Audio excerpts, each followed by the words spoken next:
a working class movement according to scientific socialist methodology, right? Because if you understand the class picture of the country, you know, like what groups you should target specifically. Now, the CPUSA has always tried to pathetically replace that with a racial analysis, where they've had this illusion that they're going to be the leaders of Black America or they're going to be the leaders of Latino America. And what's so hilarious about that is that that's been the Democrats' strategy since after Kennedy's assassination, and that has not worked out for them anymore. Like it's starting to fail. Latinos are joining the Republicans in droves, and Black America is increasingly distant from the Democratic Party. What makes the Communist Party think they're going to make it? Because they have this marginalization theory, victimization theory of politics, where you target the most desperate and poor and marginalized people.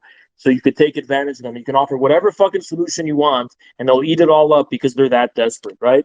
Well, no, that's not how it fucking works. That's actually a very racist strategy that the Communist Party is trying to pursue. They're trying to make it seem like Black people and other, you know, quote unquote marginalized communities, even though I wouldn't really say Black people and Latinos are marginalized. Are they disproportionately targeted by the system? Yeah, I would say so, but they're not they're a very prominent group of the American masses.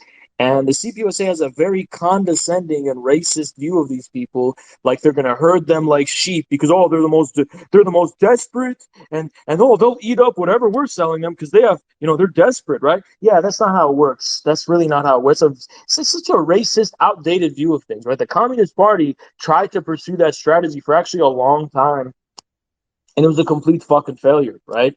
So you got to learn the lessons of why that was a complete failure, and you got to drop this fucking liberal lefty fucking prejudice, according to which, it's just the only reason we're not popular is because of white cis Americans. White, it's the white problem, right? Nah, that's no, it's not the white problem. It's the you problem, right?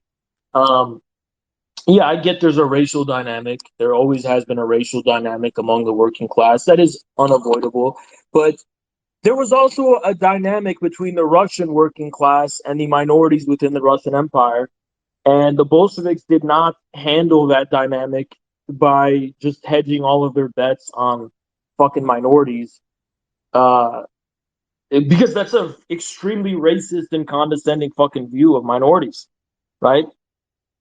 They didn't hedge their bets based on like, oh yeah, we're gonna just take advantage of the most oppressed people. Like, no, that's not how it fucking works. You have to be a party for the working class that exists. And if the working class is rejecting you, you got to do self-criticism instead of writing them all off as, oh, that's because they're benefiting from white cis hetero privilege, right? So yeah, and you notice not one of these fucking people will ever debate me. Not one of them. Not one of them will ever fucking debate me. And the reason they won't is because the shit I'm saying, it's really reasonable. It's very reasonable. There's nothing outrageous about it. There's nothing extremely offensive about it. It's all very reasonable shit, right? Um, you know, it's crazy. You look at their timeline, and by the way, you can block me all you want, bitch. I can still look at your timeline at nitter.com, bitch. Fuck you. And yeah, they're just talking shit about me, Caleb, and CPI. You know, they've made a bunch of allegations I've been seeing about Keaton. So, Keaton, I'm going to invite you on, and I want you to address, if you want, the shit they've been saying about you, because they've been saying a lot of shit about you in particular. And I don't know what's the latest agenda is about targeting you in particular, but it's raised an eyebrow for me because this doesn't seem organic. I think you're being targeted, probably you're being singled out by either a group or I don't know, maybe something a little more glowy. I don't know, but go ahead. Yeah. Well, yeah, Haz. I mean, thanks for asking me to speak on here. I thought it was really strange that they specifically tagged me. I mean, that was to come from an official account from a club. That was insane that I got tagged in, and that's how I even found out it was happening. Yeah, apparently there's a dude, I forgot his name, A dude came down from Chicago. You know what his name? You know what I'm talking about? That runs the Twitter. He's a professor. Is that the guy you're talking about there in Louisiana? Yeah, he came down to Louisiana from Chicago, and he's like this crazy woke fucking guy. He's super paranoid, and he's like responsible for like all this, uh, you know, like just embarrassing shit that they've been doing on Twitter. Apparently, Yeah. Hold on. I know exactly who you're talking about. Let me see if I can find his name here. Give me just a sec.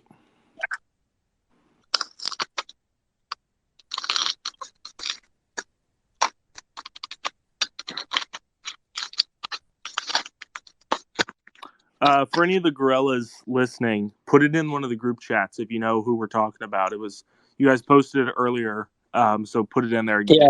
again. In the meantime, the thing that baffles me is why do they always come after CPI? Like the only reason any of this is ever, the only reason there's anything going on at all, I think it's, you know what I think it is? I think it's a prejudice coming from the top, the very leadership, because I'm the one who started the CPUSA. I mean, Caleb has never expressed interest in it. CPI has never expressed interest in it. I was the one who started that. And I think they automatically assume that it's Caleb because the CPI is like an organization, right? So it's an organization. Also, Caleb is someone who's well known and established. So they just probably thought I was an agent of the CPI.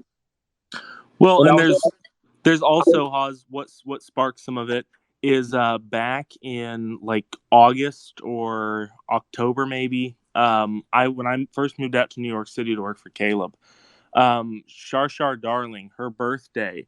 They were doing the Little Red Schoolhouse there at the national office, and she was at the national office and was staying over there for her birthday. And she asked myself, Flame of Liberation, Lily Goldklang to come over to the national office, and it was like 11 o'clock at night, and so she unlocked the doors and she had us come into their national office. And dude, it was a disgrace. It's like a seven story tall building in Manhattan, and literally only two of the floors are being used. All the rest of them are empty. We went to the third floor, and it was a bunch of like exactly what you'd imagine leftoids, like the most degenerate blue-haired leftoid type people sitting around playing Magic the Gathering while smoking their like electric vape weed pens, and being just absolute dumbasses. And it was wait. really So sad. the Communist Party owns a seven-story building in Manhattan, Yeah, it's on like 20. I think it's on 23rd Street and 7th. and it's like all empty. There's only two floors being. Look. I started with nothing, and I'm like single-handedly reinvigorated their party. I don't have a fucking building. I'm in a fucking apartment, right? Yeah. And I was able. So they're that incompetent. They have that big ass fucking building, and they're so incompetent that they can't get the party off the ground and reach the masses. They just play Magic the Gathering in their fucking building. Yeah, it's pathetic. And apparently the next day after we went to their national office, Taryn Fivek Hold on, hold ran. on. Wait. We have a Fed in the space. Ogle, you are a bitch. Ogle, you are a bitch. You know that, Ogle? Yo, Oh Ogle, wait, come. we also have public friend who was there at the national Where did office. Ogle go? Where did Ogle go? He left. He left. I invited him to speak. Where did he Oh go? no, dude, you should ask a public friend, generic public friend. He was there at the office. He made advances on one of the other CPUSA women in CPUSA. If it's the guy I'm thinking of, his name's Where's he at? Where's he at? I'll I'm invite him. Where's he at? I'm pretty sure his name's Michael Dre. He was there at the CP building, and he's like an absolute scumbag. Where's he at? Um, yeah, hold on, let me generic listener. I'm pretty sure that's the same guy. Where's? Let me look for a generic listener. Oh, Generic. generic public friend. It's got like a red circular profile picture. Dude, this dude probably blocked me. Where's he at?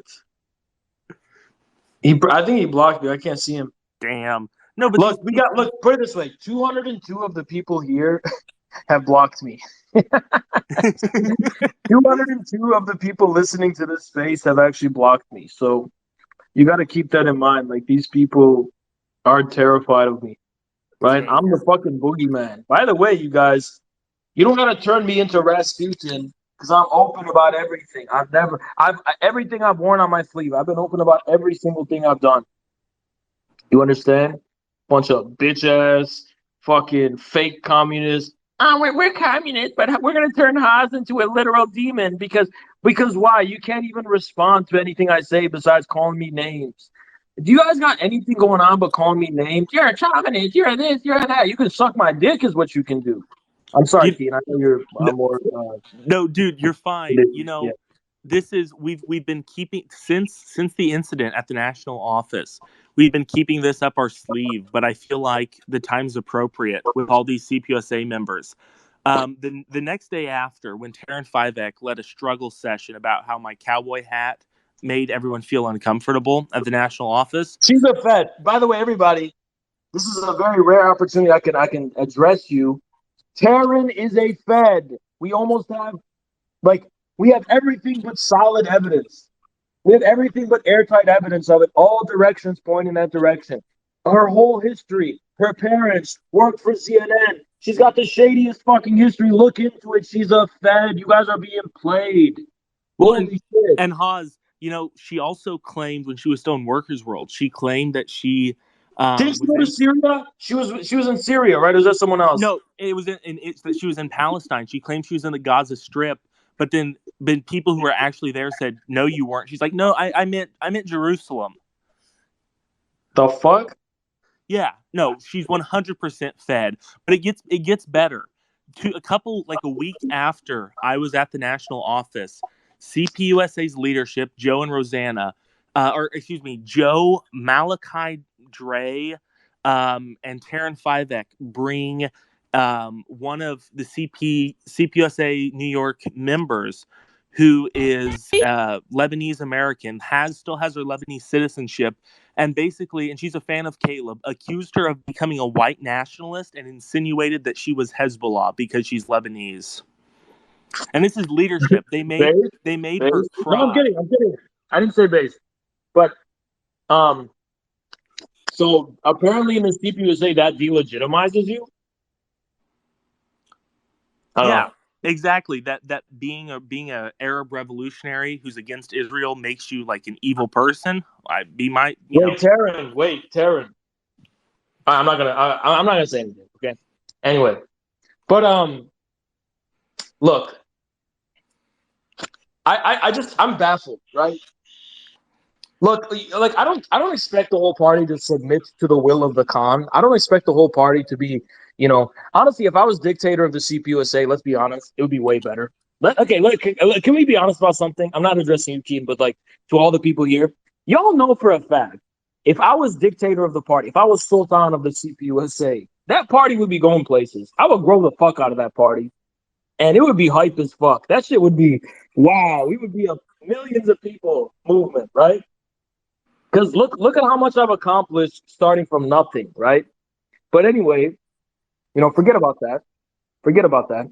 Because that's not gonna happen. I don't want that to happen, right? Because a party, it's gotta have a form. It's not just, I'm a media guy, so I think in media terms. I'm the sultan of well, it's a collective, but I'm the face of it for now. And well, I'm the sultan of the chat, my chat. So that's how I think of it, right? But you have to understand, if I was given dictatorial powers, CPUSA would be lit as fuck. We have to all admit that. We have to all admit that right now. It would be so cool. We'd have merch. Oh my god, it'd be so cool, right? And whatever. That's not gonna happen. All we wanted was there for to be a dialogue within the party. Because we don't expect you guys to agree with the infrared vision. Because you're not. Well, you might have your own reasons. You might disagree with it. You might not be familiar with it. Whatever. We just wanted a chance for there to be a discussion. But I feel like you guys just gave up early, and you're like, if we allow a discussion, we're gonna get dominated and overwhelmed. Well, And that speaks to the fact that the reason you're taking the stance you are is because you don't actually believe in the merits of your position. You're just you're just like enforcing this dogmatic kind of liberal fucking bullshit for like pathological reasons. You're enforcing it not because you actually think it's superior to my position and it has more merit and it's more legitimate. It's because you know that submitting yourself to the level of criticism and self-awareness that I'm confronting you with would be a very painful process. It would upset your worldview, and it would open you to things you're not necessarily comfortable with right now because of Anglo-Saxon neuroticism, right? You have that kind of neurotic thing where you just assume everything that's not politically correct, and you just have this very sensitive kind of safe space mentality where it's like someone's either civilized or they're a complete savage. And if you're like Oz and you say the R word, regard, I said regard, by the way, then by the way, that's what first turned them against me. I used to say I used to say things are regarded.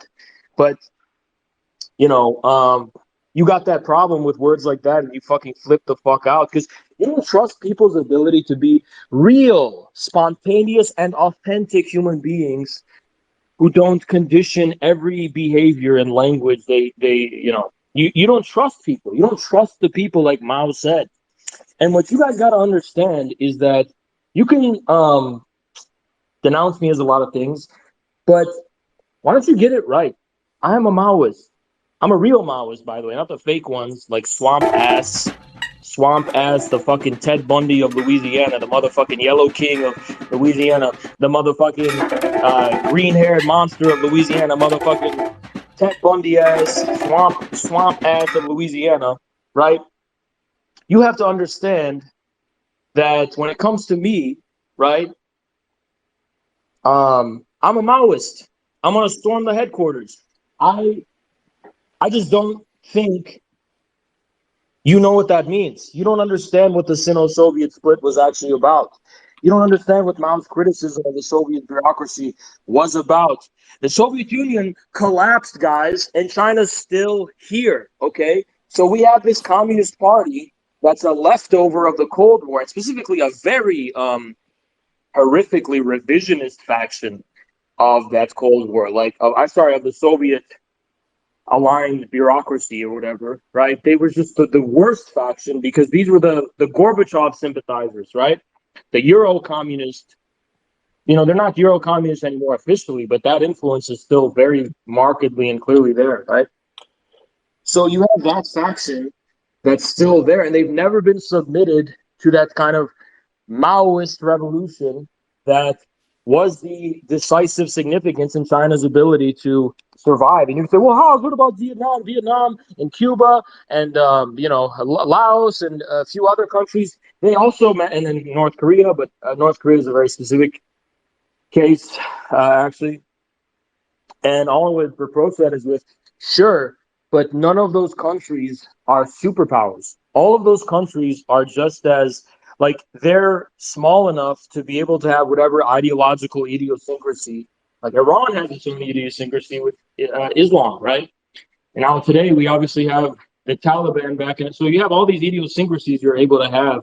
You're a smaller country. When it comes to being a superpower that's setting an example for world communism, you have to acknowledge that Mao's critique of the Soviet bureaucracy and his initiation of the Cultural Revolution, while there was many mistakes and excesses and whatever, that was a decisive element in China's ability to endure. The Soviet Union collapsed. The party is still has a lot of leftovers from that Soviet-aligned American Communist Party, right? And by the way, the worst version of that being the Gorbachev aligned liberals. So now we have Swamp Ass, the Ted Bundy of Louisiana. So let's invite him to speak and defend himself. So Swamp Ass, you defend people, you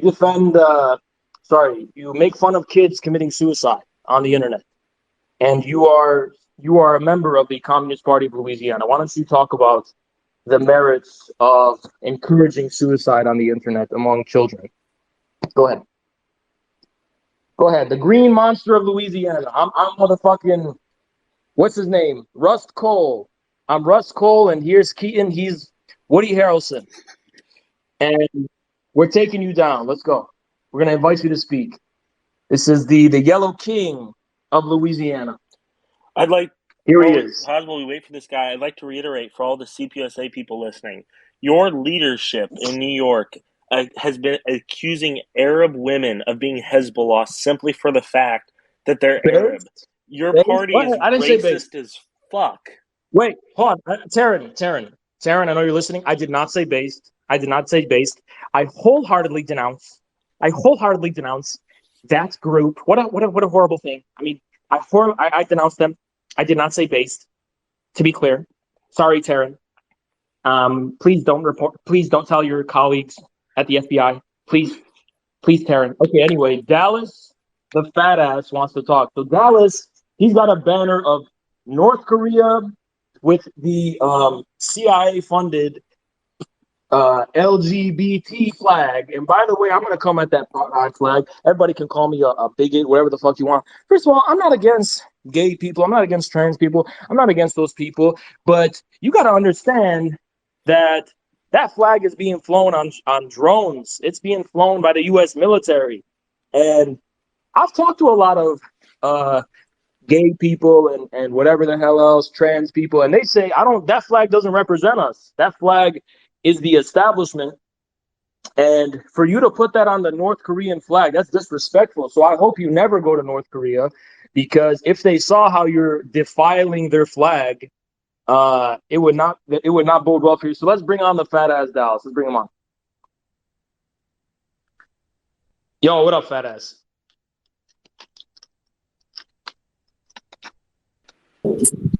Yeah, you can hear me.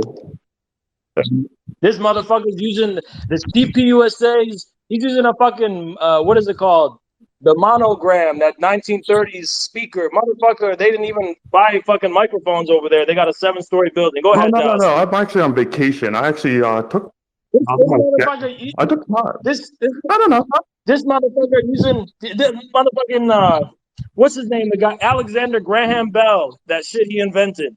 Motherfucker, it's 2022, and y'all can't afford some basic equipment here. Come on, No, man, it's I'm on vacation right now, but I actually heard. I spent some time out of my busy schedule because I heard you were talking shit, so I wanted to come on here and call you a bitch.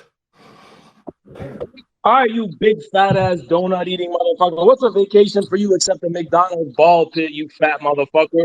What are you talking about a motherfucking vacation? Slip and slide down the fucking slide, you fat blubbery ass. You're gonna get cuts all over that fat ass back going down that fucking slide or the water slide of that fucking vacation you're going on. You fat motherfucker. Dallas still talking shit about me coming in my motherfucking space, trying to call me a bitch. You motherfucking fat fuck. You gotta go on a diet, motherfucker. It's called a marathon run, motherfucker. Once you run that marathon, be the next Michael Phelps and do some swimming and some shit, do some jumping jacks and push-ups, and then get yourself a fucking vacation. So when you go in public on the beach, you won't be a fucking horror to behold to the masses at large. You want to reach the masses. The first thing you want to do is not look like a grotesque, elephantine, motherfucking donut-eating, hamburger-ass Dallas Steele to everybody to see. Go ahead, Dallas. You done?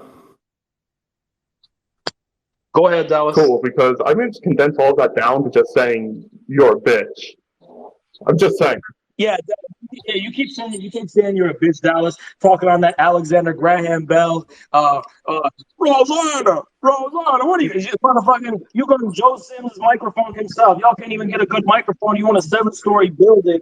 You can't even do anything with your funds efficiently. You talk on that fucking musty ass microphone saying you're on vacation. Where are you on vacation at, Dallas? Where are you on vacation? I'm at your mom's house. He's in Langley. Yeah, I'm at your mom's house.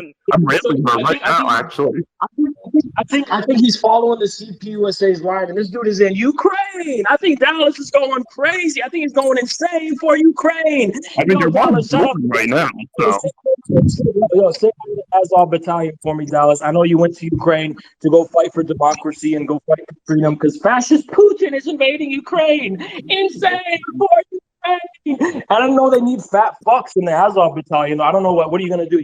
They're gonna roast you like a pig over a fucking bomb. Like I literally have you like on the other side here. Oh God. What did I tell you that these are a bunch of It serial doesn't killers? take much to like make This you sounds go like a off. Batman villain. And it's really This funny sounds like because like the you're just a child. this is like That the you really penguin. He don't sounds need like anything the Batman to villain. So it's like really funny. Motherfucker, do another Joker laugh for me, you goddamn Batman villain ass fat fuck motherfucker. Do another fucking Batman laugh for me. Go ahead. Okay. Batman. Okay, I hear you. I hear you. But have you ever I hear you. I hear you. You're just a one bitch. Motherfucker, is this what a communist sounds like? Nah, Is this what Wait. a communist sounds like? Hold on, Haas. I want to ask him a question. I want to ask him a You question. want to ask me a question? Okay, go ahead. Yeah. Dallas, I got a question. Like serious question. Okay, yeah. Serious question. Okay. First off, you're a CPUSA member, right? I am. Okay. 2013. Do you know how much CPUSA made in revenue off of its market investments, real estate, rental properties, trust funds? Do you know how much it made in 2013? No, and I honestly really do not care at all because I'm really Yeah, the answer is 10 million. The answer is 10 million. What has it done? What has it done with that? Well, let's see. It continues to make Has be an embarrassment in front of the international stage. No, dumbass. Shut up. Shut the fuck up. Let me tell you something. I made Dallas. Listen. Before I got banned, I made $5,000 a month. I'm nobody. What are you talking about Haas for? Y'all making 10 million a year. What are you doing with that? You still talking about Haas? Haas is nobody. So what are you doing with your money, Dallas? I mean, dude, you're the one talking about me when I'm not here. So you just did this to yourself.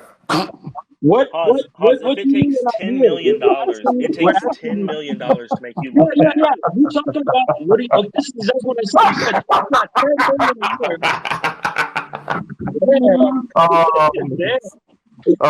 Damn. All right. Pretty cute. All right. It's me. It's just me, Russ Cole, and Woody Harrelson here. We're interrogating this psychopath. This motherfucker, Yellow King, right here. Yellow King of Louisiana. This is a scary motherfucker, laughing like a goddamn villain, bro. I want to see your basement, what you're hiding down there. You John Wayne Gacy looking motherfucker. So anyway, you got the college has would have worked better for you in politics. You got 10. No, shut the fuck up. You've got 10 million a year in revenue, and the best you could respond with is talking about Haas. Motherfucker, I got 14,000 followers. Who the fuck is Haas? You got 10 million a year. What are you doing with that? I'm glad you like to think that I myself am CPUSA. I'm flattered. I'm very flattered. But sorry, it don't work that way. So you're not in the CPUSA? I am not CPUSA, as you like to claim here, but you know, it's in your bio, dumbass. Look at your bio. You're repping CPUSA. You got CPUSA in the bio. Yeah, I'm repping CPUSA when I'm calling you a bitch. No, I'd like to ask anybody to defend the fact that it takes $10 million a year to make fun of Haas, because that's what Dallas said. That $10 million goes exclusively to fighting infrared. I think that's a compliment. Sure I didn't, because I'm just here because you talked shit about me earlier, and someone told me. Yeah, you're a bitch. You're a bitch. Yeah, bro. If you go to North Korea, you're not coming back, bro. That's all I gotta say. You're right. I'm not gonna deal with your dumbass. Okay, but you're not going to be dealing with anybody's ass, bro, because your ass is going to be grass. That's what you want. All right, I'm glad you think that way. Really? I'm you giving shit about what you said. Your ass is grass, bro. I'm sorry. You come with that flag, your ass is going to be grass. So anyway, Dallas, I want to ask you a question, Dallas. Another one. These are. Repping CPUSA in the bio. What are you doing for the cause of Marxism, Leninism? Since you're repping it so much on Twitter, so vocal, what are you doing for the cause of Marxism, Leninism? A hell of a lot more than you. All right, Ronald McDonald, what are you doing, Amber? Well, it's been fun. I've been able to embarrass you in front of all your fans and other people. It's been great. So, I'm gonna get going. All right, this scary ass motherfucker. This fucking. All right, Grimace clearly got nothing of any value or importance. No, I don't. So I don't have anything of value. I literally came on here to call you a bitch. All right, Grimace. Okay, Grimace. That's what I. There you go. You giving me a cute pet name? You giving me a pet name, huh? You are literally bro. You're scary. You're literally like a serial killer. Why do you talk like that? You sound like a Batman villain who's like. You sound like the background villain. I'm not a background villain. I'm like a top tier A villain. Not that correct. So Bro, you sound like a fucking villain from Batman who's threatening Gotham if nice. Batman doesn't. That's Grimace, exactly I I'm revealed going for. myself to the house. Grimace, release them from your basement. Release them from your basement. I've already revealed myself, so release them from your basement. I mean, like, the only thing that's in your basement right now is me and your mom, because I'm railing her, so. Bro, release those children from your basement, bro. You're a fucking scary ass villain. John Wayne. Oh my god. You're a killer clown, bro. What is wrong with you? Oh, how you are so adorable. How the fuck did these people take over the Communist Party? Like, do you guys hear this shit? Like, how did this happen? How did we go from William Z. Foster to this dude, this crazy motherfucker right Well, here? that's Like, because how did that happen? Like, actually, this is literally the people running around in the Communist Party, running for, bro. Joe Sims, get your party under control, bro. Rosanna, somebody call Rosanna it's funny. to get her party under control. What is going on? What, you think What you is going on, Rosanna? CPUSA? You think your little bitch ass can represent CPUSA? Yeah, Yes.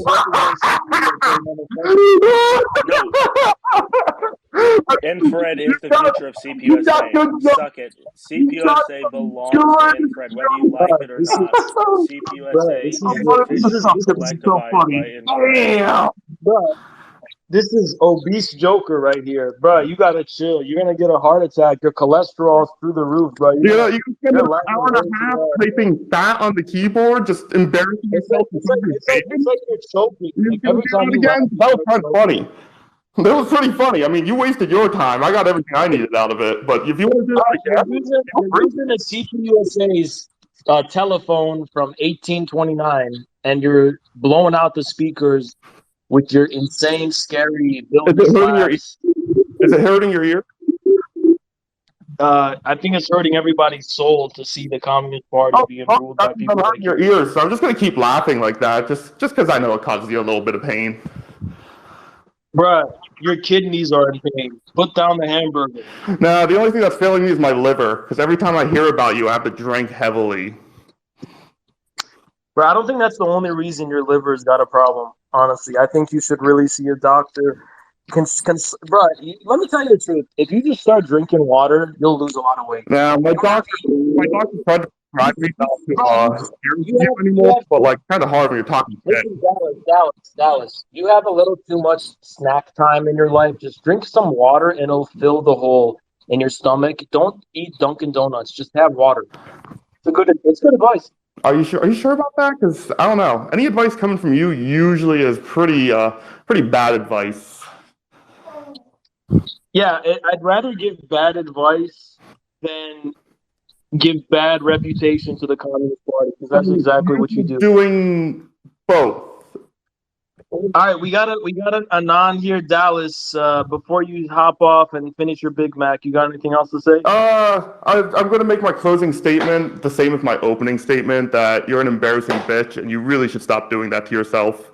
All right, have a good night. Bye, sweetie. All right, and your arteries have not benefited from that whatsoever. So, second of all, bro, so these other people on Twitter talking shit about me. It's just like fun to see them talk because it's actually scary. These people are insane. Where does that come from? This is actual insanity, right? This dude is motherfucking damn. All right, we got this guy named Jew Anon. Jesus. Yo, what's good? I don't know what's good. What do you got to say? What are we talking about? All right, so this dude, you somehow think you're more important than everybody else in here. You come to ask to be a fucking speaker, and you go, "Oh, what's good? What do you mean, what's good, motherfucker? You got something more important to say than everybody else in here? Just coming in this bitch and, oh, what's good? What do you mean, what's good, dumbass?" So now we got liberation geologists. Go ahead and speak, white boy. Hi. I'm wondering if you would debate my. Oh, no, this is the dude repping as a black nationalist. What you said? You're a white guy. Most nerdy ass voice in the world. What the hell? This dude's a black bro. You gotta fucking go, motherfucker. You're a black nationalist, brother. You gotta go back to Calculus 1 and finish that, bro. What the fuck is this liberation geologist? You a Magic the Gathering geologist talking about black nationalists? What the hell? What the fuck are you dude? What the fuck are you talking about, bro? You got bullied in the white community. You got bullied in your own community. So now you go and bother black people and say you're the leader of black nationalism. Bro, shut the fuck up with that shit. All right, go ahead and talk again. Okay, yeah, I was wondering. Nah, this guy talking to himself is a black nationalist, bro. You motherfucking point Dexter ass fucking goddamn fucking Dexter's laboratory ass motherfucker. What are you talking about being a black nationalist, bro? Come on, okay, go ahead, speak. Okay, so I was wondering if you would debate my friend Muslim Joe Biden. Nah, bro, I can't believe this is how this dude sounds. I really can't believe this is how this dude. Damn, these are the people talking about white supremacy. This white supremacy, bro. You are the epitome of whiteness, bro. Wait, whitey tighty ass motherfucker. You talking about white supremacy all the time? Talking about the number one man it has is bro. I'm an Arab. I'm an Arab man. I'm an Afro-Asiatic male, Lebanese man, Arab man. You call me a motherfucking white supremacist, and that's how you sound, bitch. Shut the fuck up. It's true. I am white. You know, I'm very white. Like, I won't lie. Yeah, and you come after me. I'm an Arab man. I'm an Arab man, Afro-Asiatic Mediterranean male. And you come after me because you call me a white supremacist. How am I a white supremacist, bitch? Did I call you a white supremacist? Is that the words? When did I call you a white supremacist? All right, what's your business? Go ahead. Speak your business. Okay, so I asked if you would debate my friend Muslim Joe Biden. He's a good friend of mine. Yeah, I'll debate anybody. That's what you're asking? He can just request to be a speaker. He has been requesting, but he hasn't gotten on yet. This dude must have blocked me because I can't see him. Okay, I'll message him, but I also want to say, you know, whether or not I'm white, supporting black nationalism is just being on the right side of history. You know, it's like supporting Palestinian liberation. Shut the fuck up, you obnoxious dude. Bro, shut the fuck up. You need to What's wrong with black nationalism? Shut the fuck up. You need to stay out of black people's business and focus on your own people. You sounds like you got bullied a little too much in your own community, so you ran to black people as if they're gonna accept you. Bro, get your own house in order before you do that shit. That cringe ass shit. That's my advice to you. So what's wrong with black nationalism, and what's black nationalism is base, but don't disrespect black nationalism by supporting black nationalist supporters too. Then, so what's the problem with saying that you support black nationalism? Because it's none of your business, bitch. Well, Keaton just said black nationalism is based. So he's a black nationalism supporter, and he's as white as I am. It's very funny to me, this irony. Hey, if you want to help black people, why don't you lead your own white community in a way that benefits black people? How about that? Black people. How do you know I'm not doing that? Yeah, because black people are facing systematic obstacles and shit. I get that, but I agree. That's because of the pressure coming from the white side. So if you take leadership of the white community, then you can help. If you claiming to care about black people, then why would you speak? Why would you rep black nationalism? But they don't need you. They don't need you. You are like, bro. Keaton supports black nationalism, and he's a white man. If I'm not incorrect, you are the beta male of the white community. Black people don't need you. Yeah, agreed. Okay. So is Keaton. Why would they? Dumbass. No, I don't have black nationalism fan in my bio. Yeah. Dumbass. Tell me exactly why the black community needs the weakest warrior from the white community. Go ahead. It doesn't. Okay, there you go. Here's the thing. I'm saying that I support black nationalism. What's wrong with that? Because you're virtue signaling and it means nothing. And when you say you support, it kind of sounds like you're repping that shit. It sounds like you're saying you're a black nationalist and you're repping that label. Like, bro, shut the fuck up. You're cringe as fuck. For real, you're cringe as fuck. Okay, I know you're an expert in being cringe as fuck, so I will take that with a warning. I know you're an expert in being cringe as fuck. Bro, you sound like fucking Kermit the Frog. These are the people that call me a white supremacist racist on Twitter. When have I called you that? I'm an Afro-Asiatic Mediterranean male, and you call me a white supremacist, bro. Unless you sound like, and you I've sound called like you a moron, but never a white supremacist. And you sound like that. Yeah.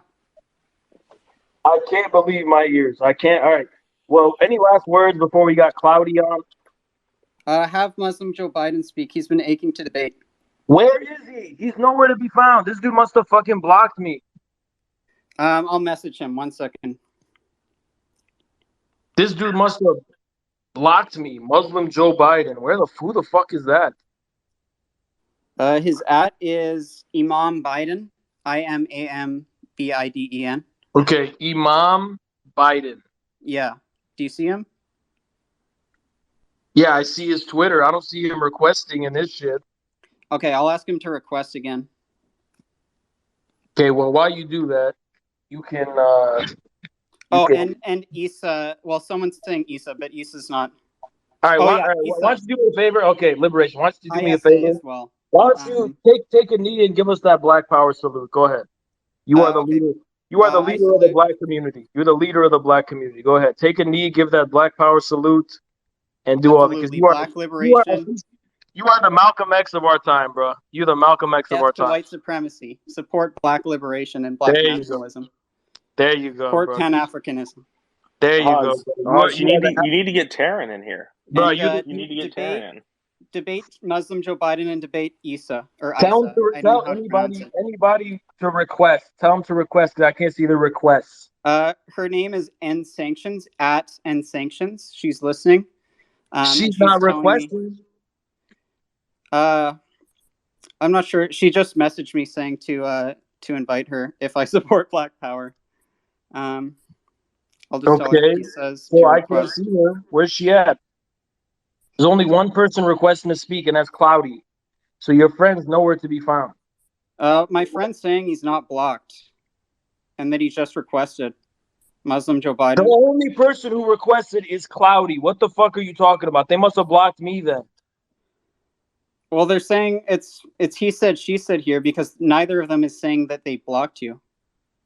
All right, well, they got to get their shit in order, get their house in order, because I'm looking, I requested right here. Don't make me take a screenshot. And it says one request from Cloudy. Cloudy 1. Muslim Joe Biden also said he requested to follow you. Bruh, you don't request to follow me because my account isn't private. What the fuck are you talking about? I don't know. I'm trying to speak between two people. I don't fully understand. I'm looking at Imam Biden's Twitter right now. This dude has not blocked End me. Sanctioned said that she requested. Her name is @ End Sanctioned, aka ISA. You know, Isa. End Sanctions. @ End Sanctioned or ISA. End Sanctions.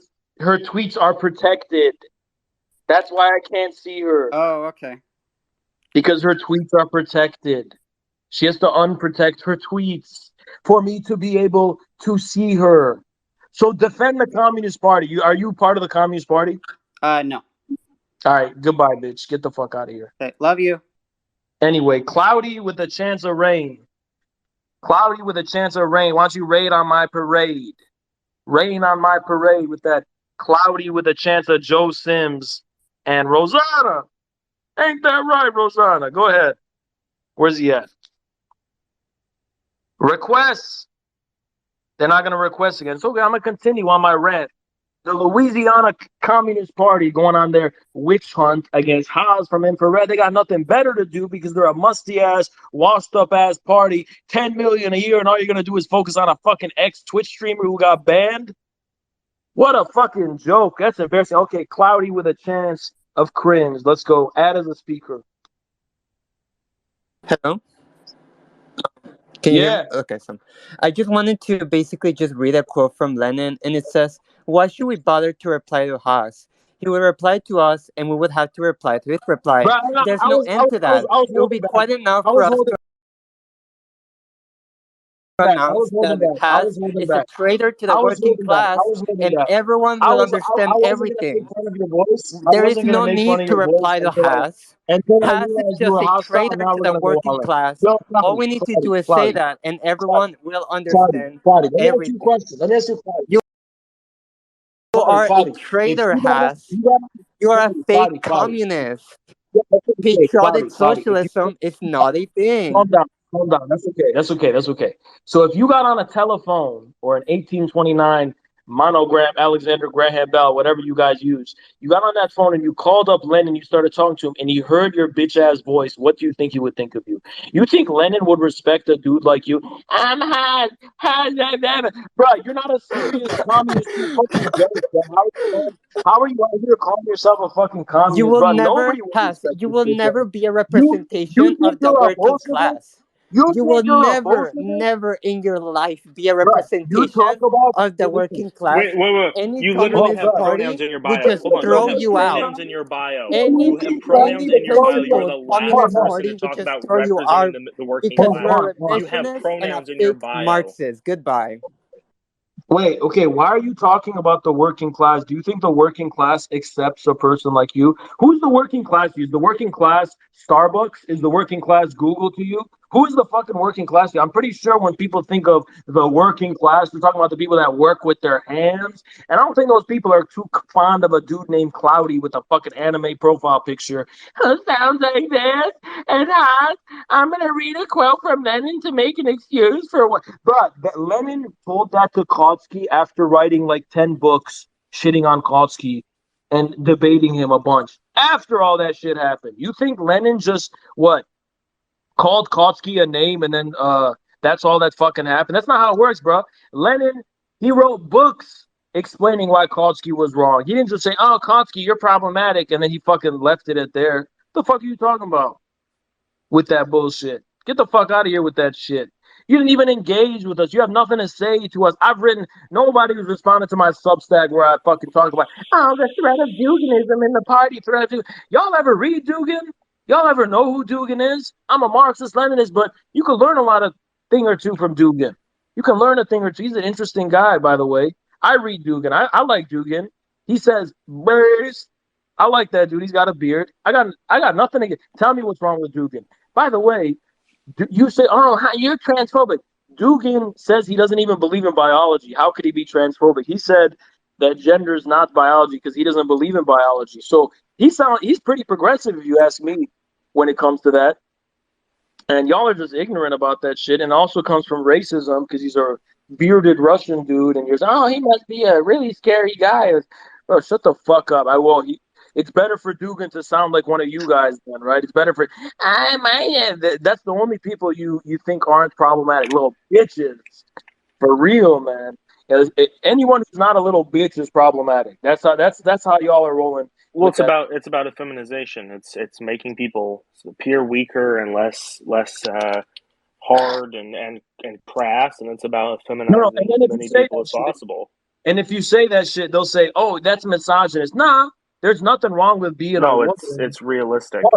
There's nothing wrong with being a woman if you're a woman. If you're a dude who is getting all the benefits from male patriarchal supremacy, then I think you should just be a fucking man. If you don't want to be a man, then don't reap the rewards of the patriarchy as you say it. Then you can just transition or whatever, and that's fine, right? But why should we respect soy boys? Tell me why soy boys are a protected class. Why did that happen? What does that have to do with misogyny? Misogyny means you got a problem with women. I don't got a problem with women. Women can be women. But when a dude is reaping the rewards of male patriarchal, whatever the fuck you guys call it, and then he's also being a little bitch, that seems like a problem to me, you know? I don't know, but you could say that I'm bitch phobic and I'm soy boy phobic, whatever the fuck you want to say. Don't be hiding behind women. Don't hide behind women because you're a weak man. You're just a weak male. MZ. Hold on. Haas, we have someone who went as far. We got a guy who's went as far as messaging me saying, "Tell Haas to put me on. I want to address what he is saying now." It's at Juniper, transgender Marx. This should be, boy. They have to request. So if you want to request, you got to unprivate and you got to unblock me if you want to request, okay? And it's like 95% of CPUSA's rank and file block me, right?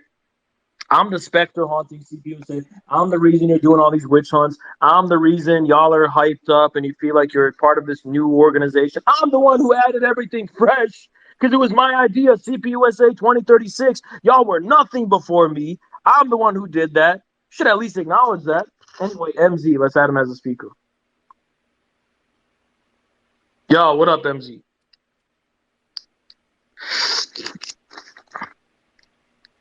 Yo, hello. Yo, what's up, man? My name is MZ. I'm not really here to debate. I'm here mostly to give a shout out to all my fellow infrared homies that are part of the CPUSA.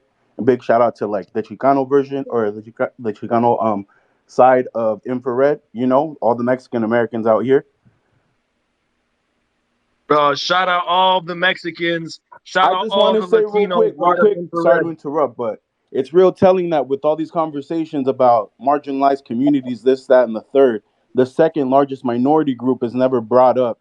You know, there's as many Mexican Americans almost as there are African Americans, but they never talk about us, and I wonder why that is. Yeah, I think it's because, you know, they have a racist view of both black people and Mexicans. They think you guys are just sheep to be herded, whether it's the Democrats or whether it's these so-called communists. They think they don't actually have to earn your guys' No, and then trust and it gets respect. even worse, Haz. It gets even worse because we come from a mixed racial background, so we get to be, you know, the seesaw, right? Like when we say shit they agree Yeah, with, we're the indigenous people. When we say shit they don't agree with, all of a sudden we're white and we're white supremacists. You know what I mean? So they get to play yeah, ball with because both sides. they apply that Anglo race fucking Anglo box bullshit on you guys, and they wanna say you're either white or you're indigenous or something, and they don't respect the fact that Mexicans and Latinos at large don't share the Anglo view of race. So they try to throw that shit on you guys, and they try to put you in a box, and that's why you make them so uncomfortable.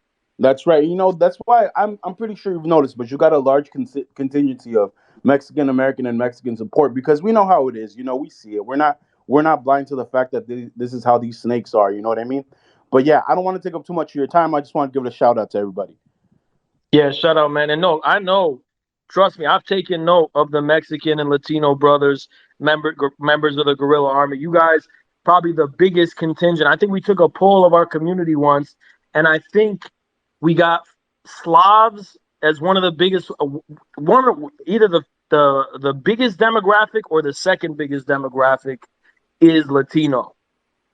That's either the biggest or it's the second biggest.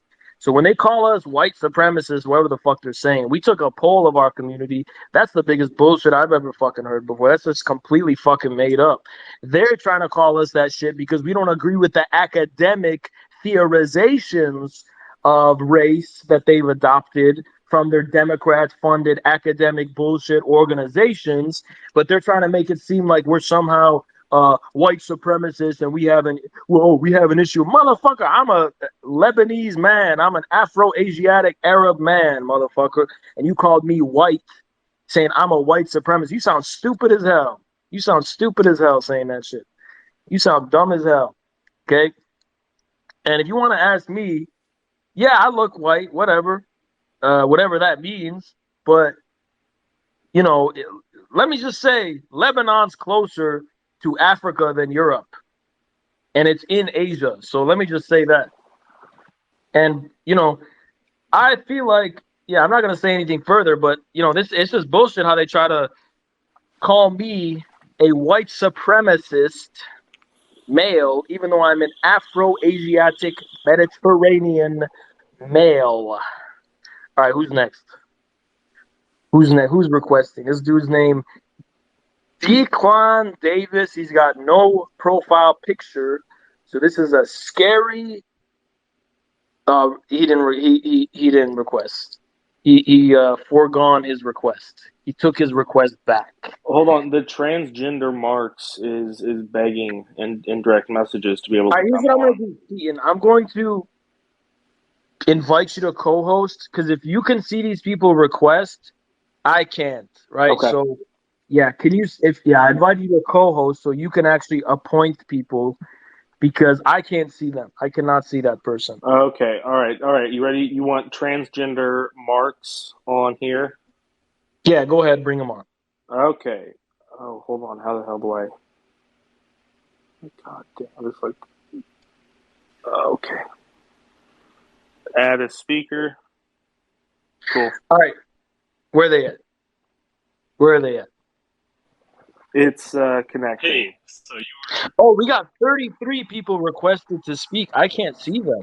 Yeah, we got a ton, dude. We got So first of all, let's look at transgender Marx. So how would you feel? How do you think Marx would feel if you calling him transgender? Go ahead. I feel pretty good about that. But how do you feel about this?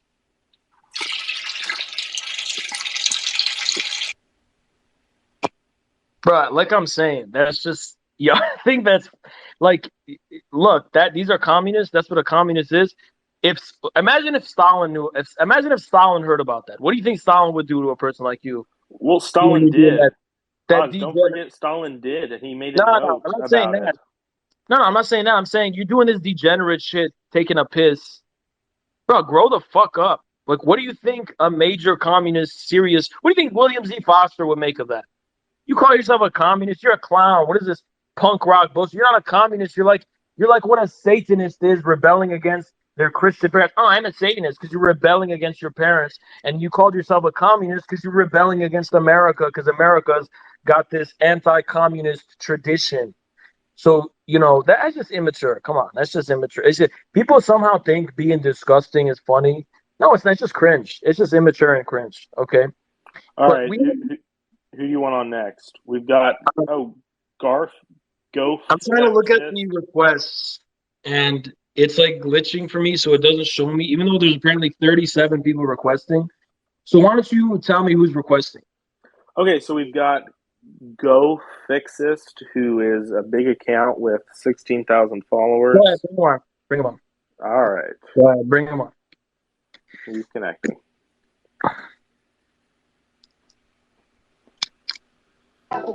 Okay, I have a really important question. I think I know who this person is. I hate this guy, right? This guy talks shit about me a bunch of times, right? I don't think I've ever talked Pretty about sure. you. All right, what's going on? Okay. Why did the pirate... All right, get him out of here. Get this dude out of here. Yep. Yeah, get him out of here. Who else is on the list? We have Issa, who has just been laugh reacting. If you want to have... yeah, bring him on. All right. Go ahead, bring him on.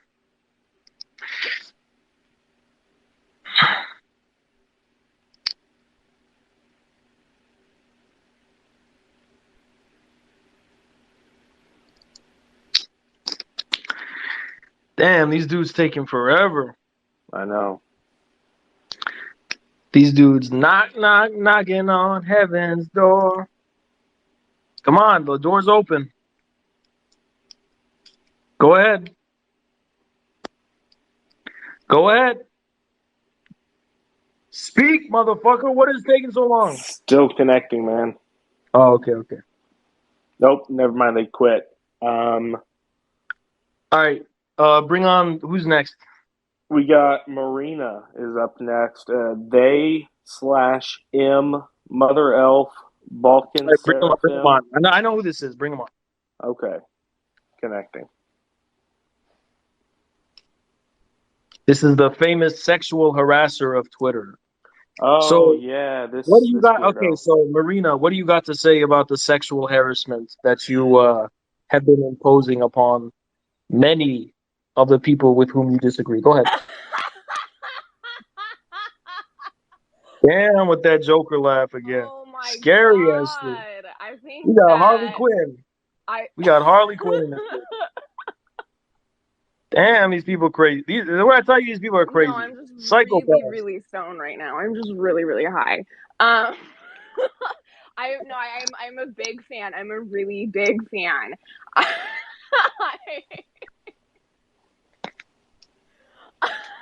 sorry, this is a big moment for me. I'm a little starstruck, and I just want to know, you don't think that Stalin would like my piss videos? Absolutely not. No. Where in his writing does he say that he wouldn't like my piss videos? I think Stalin would have you committed You think to or an you insane. know? You think or you know? I'm 100% certain that Stalin would have you committed to a mental asylum, ma'am. I'm pretty sure you would be considered an insane person. I'm pretty sure you would be institutionalized if Stalin ever even heard of who you were. Okay, and that's just if he was being generous. I'm gonna be honest. I'm gonna be very honest about that. That's dope. Okay, I would love some like state sanctioned like mental health care. That actually sounds really sick. Yeah, but like I think you should also forgive your father because sometimes it's more simple. Sometimes all you got to do is to regain sanity is just forgive your father, you know? What does my father have to do about this with this? You know my dad? Yo, Listen. did you meet my dad at raves? Like, yeah, I would never want to meet your dad because one look at his face and, you know, I would tear up feeling so bad for him. But anyway, you do sexually harass people on this platform. So go ahead and explain why you do that. I do sex work, so I'm just advertising. No, you're a prostitute. There's no such thing as sex work. No, let's keep it civil. Let's be civil. Oh, okay. So we have to be less accusatory here because you know there's just that mental barrier. But Marina, why do you think it's appropriate? Let's say someone. Yeah. I have a question. Is it true that you dropped out of law school? No, it's not true. I'm still in law school. Anyway, You're Marina. Still in law school? Yes, ma'am. So Marina, why do you think? Cute. Okay, so Marina, why do you think it's appropriate? Like really cute. Like what do you plan? Like what do you want to work in? I want to work in sexual harassment justice. So basically, when someone's disagreeing with you, okay, so like where have you like interned at? I don't do that. Anyway, you don't intern? No, I'm not an intern. You don't? Okay, so how do you expect to get a job? Because like I interned every summer that I was in law school. Yeah, because not everybody goes to law school to work for a firm. So keep. Well, I mean, like I obviously don't work for a firm because I'm like selling pictures of my ass on the internet. So like, all right, Marina, let's stay on focus. So you know about the sexual harassment thing. So let's stay on focus. So Marina, why do you think it's okay to respond to people you disagree with politically with explicit nudity photos? So let's say, Marina, you said some dumb shit about hypothetically speaking, well, I don't deal in hypotheticals. You need to bring actual evidence, bring an actual fact. Don't do hearsay. You did that to Caleb once. Because Caleb is a racist little bitch who wants to measure my skull with calipers. So like, why did where did you get that Caleb's? Where did you get that? Where did you get that Caleb's racist from? Hold on, the prostitute quit. Okay, next up. No, we're gonna be a little more. Let's not be that accusatory. You know, let's just, you know, because you gotta understand, you gotta have patience. You know. So anyway, who's this next person? Hi. Tasneem is on. Hi. All right, what's your business? So I'm a Palestinian woman. So I'm also a Mediterranean, Asiatic, Afro-Asiatic. Sorry. Afro-Asiatic, Mediterranean. Yes. Allegedly. I can pronounce my hats. Yeah, allegedly. I can pronounce my ayns. Like, what are you talking about? Allegedly. That's not a very strong ayn. Okay. Like, what do you want from? That's not a very strong. You want me to give you like a passport or something? I'm not denying it. I'm just not confused either. So go ahead. Like Shuyani allegedly. No, you can't question my what the hell is that? Palestinianness. What the hell is that Canadian ass accent? Shuyani. What do is you mean that shit? Shuyani? I said Shuyani. I literally lived in Jordan for 4 years. Anyways, so look, I was so calm until you accused me of not being Palestinian. That's so rude. All right. I'm not accusing you of nothing. I'm just saying. That was very rude. You should say sorry. I just said allegedly. That's all I said. Because that's not very nice. Okay, anyways. So can I state my business now? Jesus. Anyways. Yeah, so I first want to state that I don't know what a soy boy is because I'm not terminally online. But that's okay. Some of us are. I know what a soy boy is. But all right. I do think that it was a little bit rude to be like going on like a rant about like womanhood and manhood and whatnot. Because when you're 5'9" and a woman and you know how to box, sometimes the lines get blurred and whatnot because misogyny, you know. What are you talking Like about? I'm What does that talking have to do about with how like anything? you were talking about how like manhood is like how being a little bitch is da da da da. But what I'm saying is that I'm a tall woman who can box. So sometimes it gets a little confusing because people decide if you're tall and can box, you're a man. So then what does that happen? What does that mean? No, that's not true. That's not true. Women can It's box. true. Who No, said I know women I can't can. box? But like when I was younger, people would be like, hey, sir, like, you know what I mean? Just because I was tall, like, I don't know. Like, what does that make me? All Am I right. a soy boy? Okay. Listen. Listen. You know, in our culture, if you're a man, Mm-hmm. you have a special responsibility that women don't Okay. have. That doesn't mean women have to limit what they're allowed to do. That means if you are here Mm-hmm. reaping the benefits of being a man in our Okay. society, you have to actually pay for that in some kind of Okay, way. but I have a question. And Because go I ahead. know like I know a woman who was like, even the hospital said that she's a woman, but then she has to take estrogen because she just has high testosterone levels, even though she was like, you know, a woman from the hospital, even as a baby, everything. She has a vagina, she grows boobs, but like she has high testosterone levels. But so she has to take estrogen to balance it, like she was prescribed it. So then what about that? Like what does that mean? Like what does she owe to, you know, to the society? Because is she benefiting from, you know, anything? I'm just curious. No, she's not. She ain't benefiting from nothing Okay. because she is considered a woman by Yeah, society. but what about the people, And wait, sorry to interrupt. But like, okay, so did you know there's a, you know, the word intersex, you like, you know what that means, just to make sure. I'm not trying to sound pretentious. yeah, I'm just yeah, asking. yeah, Okay, so there's yeah. intersex people. Some people will like be born with kind of like a combination of the two, like, you know, and then they have to have surgery that says that will basically turn them into something that's more palatable. But then they grow up with a lot of medical issues because of that. So I'm just wondering if they're a soy boy or not. If a woman, No. Someone who's like intersex, like what about them? Like what happened? Can they be a soy boy? Am I a soy boy? listen, a soy boy is someone who identifies as a male, Mm-hmm. but is a coward, does not take responsibility, does not have principles, and is Mm-hmm. dishonorable. Okay, wait. So a soy boy is a dishonorable man. So then anyone in the U.S. military is a soy boy? A soy boy is someone who's a cowardly, dishonorable person who does So a not person in the U.S. take military is a soy boy. responsibility. No, What?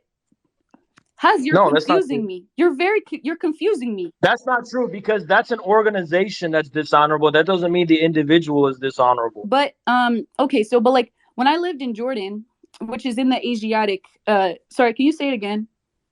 Afro-Asiatic. Thank you. Afro-Asiatic region. I had a friend who was she was from Iraq, and her brother, actually when he was a kid, he stepped on a mine and like his whole eye was like all busted. So I think that means the individual that put it there is dishonorable. Is he a soy boy? The person that put the The bomb the person who ordered the war is a soy is boy. So not okay, that's just wait, redundant at that point. Like if you call George Bush an evil piece of shit is he a soy boy? and whatever. No, not Why? specifically. Wait, no. You're changing the definition. It used to be a I'm not changing dishonorable shit. man, and now you're changing the. How I is did George not. Bush I not a didn't soy know. boy? Dishonorable was only one of the attributes. It wasn't the Okay, only attribute. sorry. Okay, sorry. Can you give the other attributes? I'm just trying to make a list in my head so I can assign Yeah, soy boy to yeah. the A people that soy I boy know. is somebody who identifies as a male. Identifies Are as a you getting male. with me? Yeah, Mm-hmm. and doesn't in their personal life, keep that in mind. Mm-hmm. Talking personally speaking, we're not talking at the level of politics or an organization or anything Okay. like that. In Okay. their personal life, does not take responsibility for all of the privileges that come with being a man. Oh, okay. So a guy who identifies as a guy, but doesn't take the responsibilities of being a guy. But are we talking about responsibilities in the Muslim sense? So, for example, the man has to have his funds available to his No, wife. I'm not talking about prescribed responsibilities Mm-hmm. formally. I'm talking about responsibilities for your manhood in the basest sense possible. Like, for example, Okay. you can't you can't fucking be a coward and Mm-hmm. defer to social discourse and to social institutions, you have to take responsibility for, like, for example, Mitch McConnell, those are soy boys. I could easily call Lindsey Graham a soy boy. I could easily call it's because they don't take responsibility for their own manhood. Shit like that. Haz, I'm gonna be real. I liked the part at the start when you said that they identify as a man. So then if they identify as a man, they can only be designated soy boy if they identify as a man. So if they identify as a woman, they are no longer a soy boy, but a soy woman. There's no such thing as a soy woman. What do we call the soy women? There's no such thing as a soy woman. Sorry. So then how about we take the alternative? So soy is an alternative to dairy. Does that mean that there is a tofu woman? Bruh, it's like, this is like trying to debate a meme. You know what I mean by soy boy? You know very well. Billah, You know I've never very heard. well I don't know I what a mean soy by boy yes, is. You do. Yes, you do. I don't. I'm not online enough. I'm sorry. I don't know what a soy boy is. Also, college? wait. Question: how did you clock my Canadian accent? Like, how did you? Are you in college? Am I in college?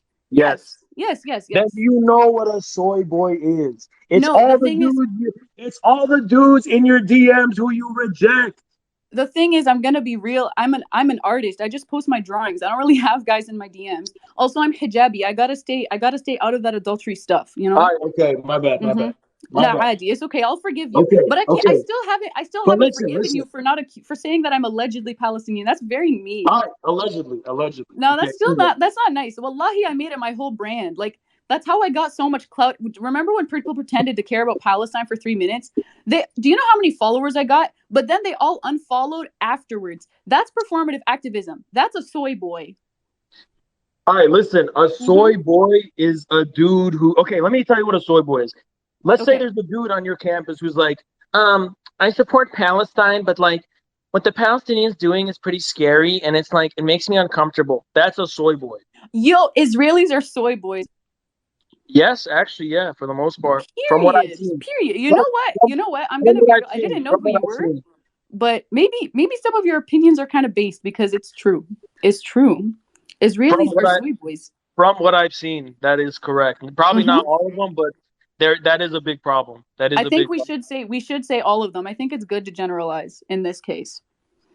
Yeah, I mean, yeah, I mean, you know, that's like, it's one of those things where it's like, it's just out of cowardice, and you're not being a fucking man. You're not understanding the nature of this world. You're saying, I'm against what what Putin's doing is really scary, and what Palestinians and Lebanese people do, it's just like makes me feel really uncomfortable. And yeah, I support anti-imperialism, but like, it makes me really I'm just not okay with, like, that's what I'm talking about. Wait.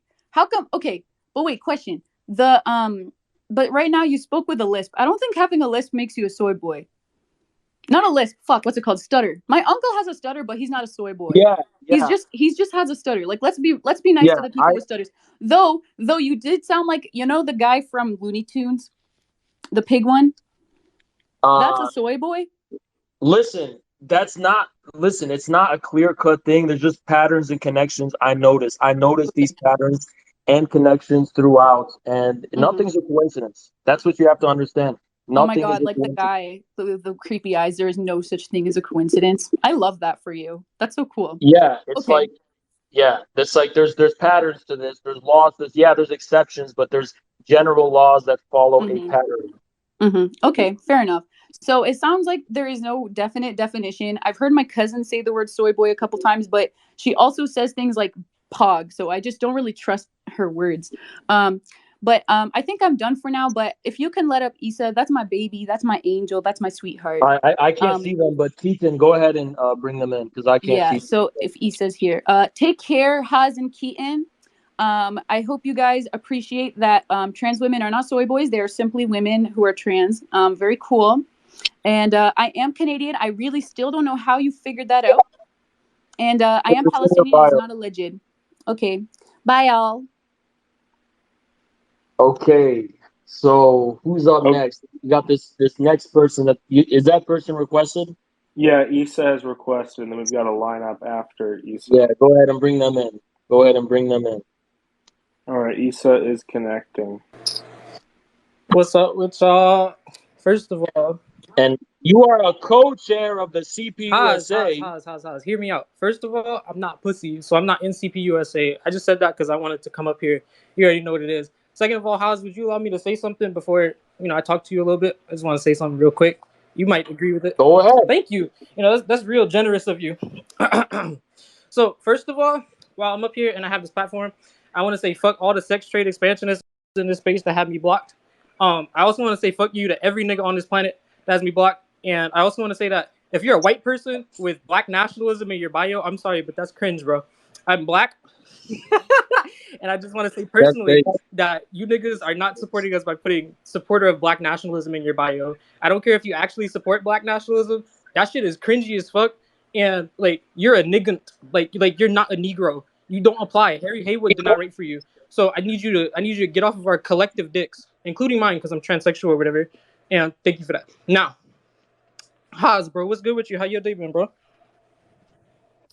Well, you know how it is, just dealing with that CPUSA drama. Haas, I'm not even gonna lie to you. I don't know nothing about CPUSA like that, but all them niggas are pussy. Like, no misogyny, but look at the state of your ops in this space, bro. That nigga came in here out of breath and called you a bitch. That was it.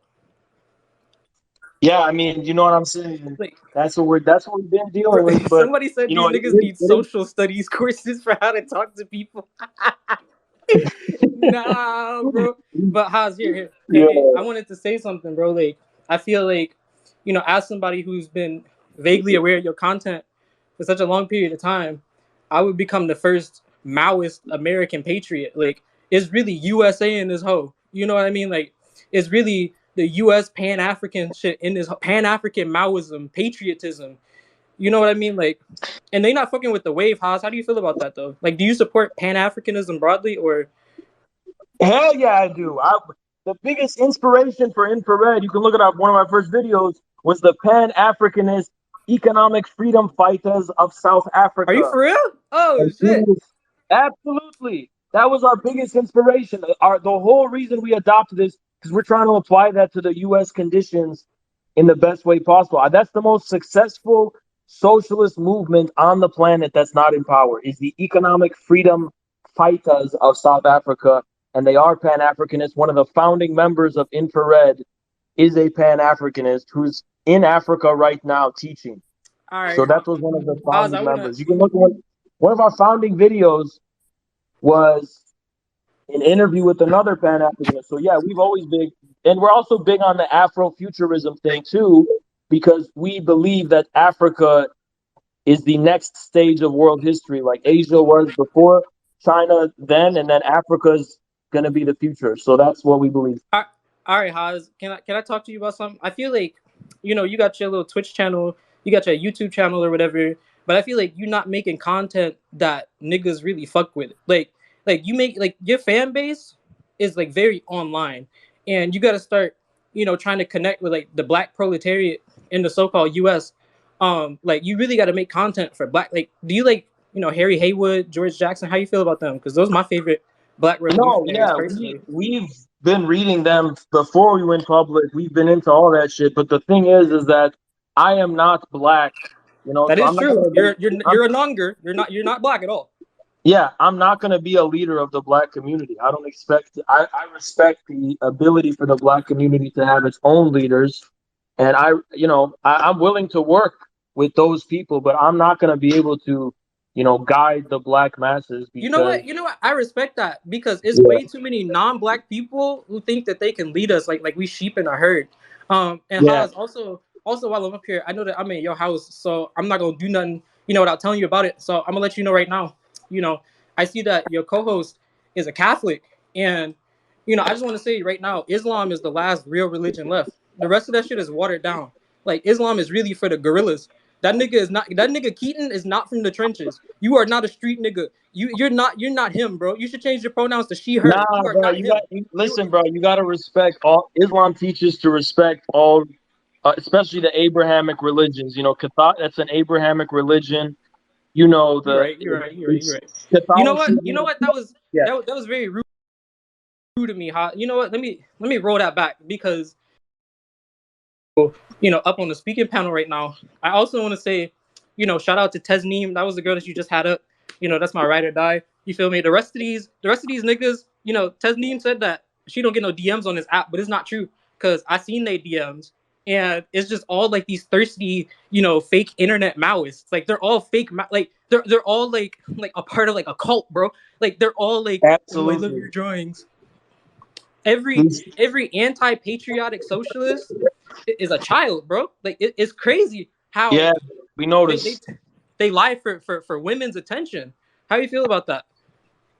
Well, that's how it works. Is that a lot of these people are in this, they're in that leftist community because it honestly comes from desperation, and they feel like women tend to be leftist more often than men, so they become leftist because they're trying to get that leftist pussy or whatever you got to say. So they're really just in it for because these leftist dudes are the biggest rejects and losers of our society. They have no way of interacting with any females in any other context except blackmailing them into interactions by forcing them through acting. God, too. Yeah, Haas, I'm not gonna lie to you. This is what these grotesque ass motherfucking leftist males are doing. They're joining the leftist movement, and then because these women are in this movement trying to do activism or whatever the fuck, leftist males are basically forcing them to give them attention. They're going, "Oh, you're my comrade, aren't you?" Right. But Haas, hear me out. I feel like while I'm up here, so much like this isn't even just exclusive to the non-patriotic socialist left. Like I'm not gonna lie, a lot of pat socks on this app are straight pussy. Like they're chronically online. Like how do you plan to like change that? Because I feel like Haas personally, I feel like your fan base is straight coochie, like vagina juice. And I really need you to fix that. Them niggas are not gorillas, bro. They are gorillas. You have to understand. I don't know who you're talking about, but first of all, maybe I just ran into the wrong section. But I feel like with your fan base, I feel like niggas don't fuck with the patriotic socialism because we're black, bro. Like we don't give a fuck about this country. The patriotic socialism label was not ours. That was thrown on us. What's the real label, bro? Put me on. We're just Marxist-Leninists. We consider ourselves normal Marxist-Leninists, and a normal Marxist-Leninist is going to be patriotic for their people. And if you're a black American, you're living in America, you are going to be patriotic for black Americans. So that's what patriotism means. The Black Panthers, they were Marxist-Leninists. They were also patriots for their black people. That's what being a patriot means. It means putting yourself in the soil of your people and your working class and not pretending to be this universal Trotsky bullshit. So that's the difference. All Marxist-Leninists are patriotic. I said the label patriotic socialism is misidentifying us because it's making it seem like we're trying to be like AOC or Bernie supporting the war and calling it patriot. That's not what never been a debate to begin with. Yeah, that's how. Like, I really just feel like, so much of the Pat Sock label that gets put on you since you said, you rejected or whatever. I feel like that's really hurting your brand image because a lot of black people in the U.S. hear the word patriotic and they immediately just gonna throw you out because it's like, what the fuck is this flag? Like, I'm not respecting no nigga that would stand for the flag personally. I don't give a fuck if you would stand for it, right now or later. But I just feel like a bunch of niggas with American flags and they display name is crazy to me. I feel like that's actually crazy to me. Yeah, how do you feel about that? Because Am I reaching, bro? Because there's a miscommunication here. Because when they're doing that, they're not doing it to knock on black people. They're not doing it to knock on minorities who have been wronged by America. And those people do have a right to be against America, and they have a right to be against the flag because they've been wronged by the system in a specific way. When they're repping the flag, they're signaling against the white leftist elites who are turning against the white working class. You understand? It's not against black America. It's against the white leftists who are acting all like they're cosmopolitans and they're just above it all and that they don't belong to any specific people. They're enlightened and they live in the cities and they're more educated than everybody. And they're like, they're more enlightened. They're enlightened liberals and that kind of shit.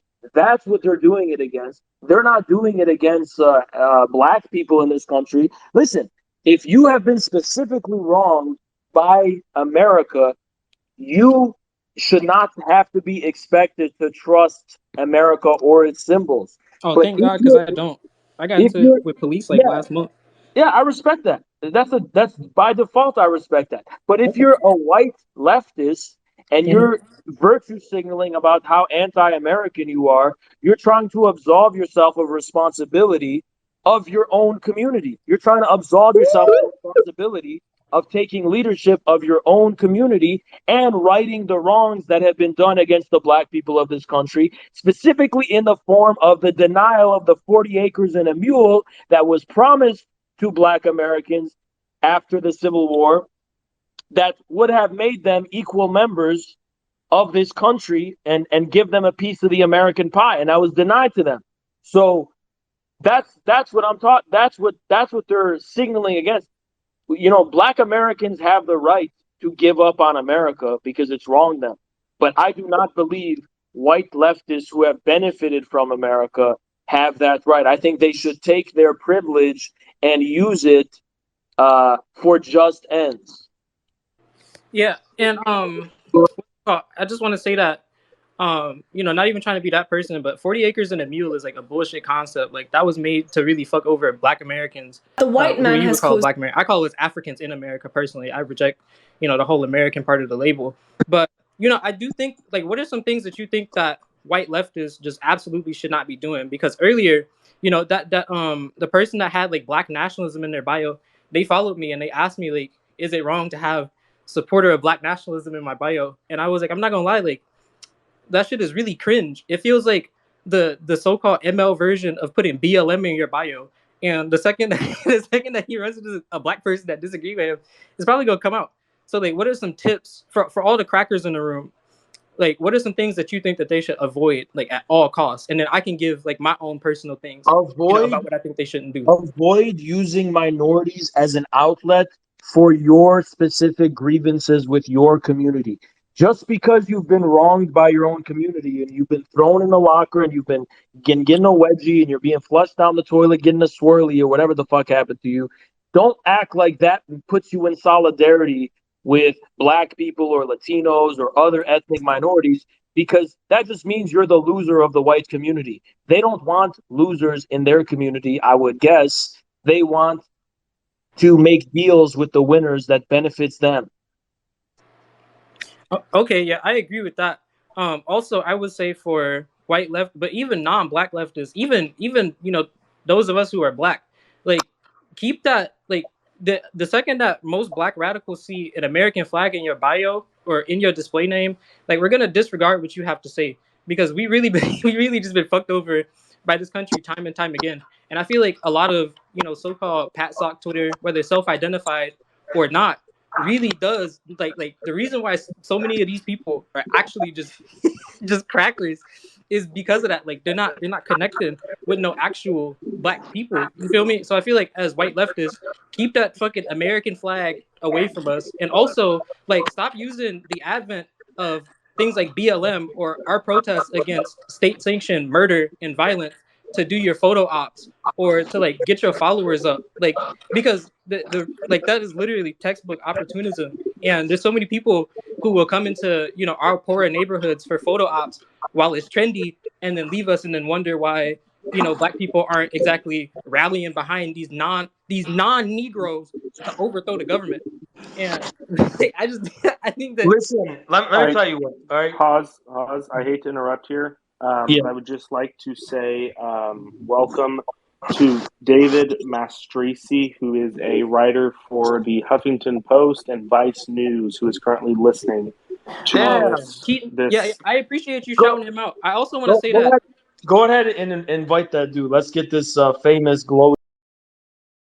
All right, let's I also want to say, before mainstream media as motherfucking Vice News as of dude, right? Yeah, Let's before I head out, I head out, I just want to say a couple of things. First of all, everybody who's in here listening to me talk, you follow me on here. My ad is @NSanctions. I tweet about anti-cap. I do anti-imperialism, all of it. Two, I want to say if you're a patriotic socialist, whether self-identified or not, don't follow me. You're corny. You're probably not black, and I think that shit is really goofy. And third of all, I want to say eternal glory to the banner of Marxism, Leninism, Maoism. Rest in peace, Abimael Guzman, aka Chairman Gonzalo, and glory to the People's War in the Philippines, Turkey, India, and Peru. Thank you for your time. Come on, bro. You gotta make it cringe. Come on. Yeah, that person was with Red Menace or whatever podcast. Listen. As far as Pat stocks are concerned, if you have an American flag, you don't have. I don't expect black people gotta trust you and have to have a favorable view of you.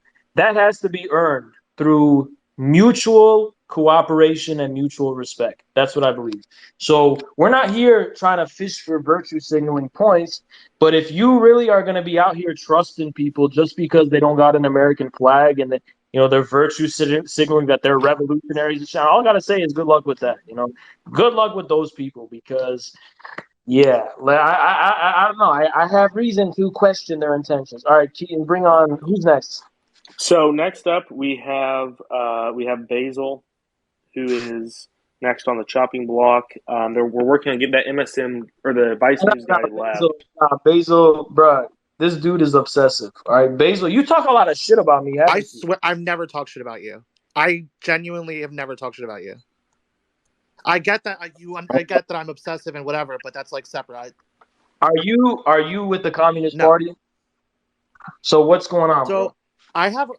I've been following you for a while or whatever, and I just like am a little confused because I remember at one point you did like provide like a hierarchy of priorities for you as to who you were trying to reach out to and make inroads with, and who you didn't care about their opinion at all. And you said that you didn't give a fuck about what leftists thought or anything like that. So the thing that I'm obsessive with, I've only learned over the past year how effective it is in separating, making the distinction between friends and enemies and who is a leftist.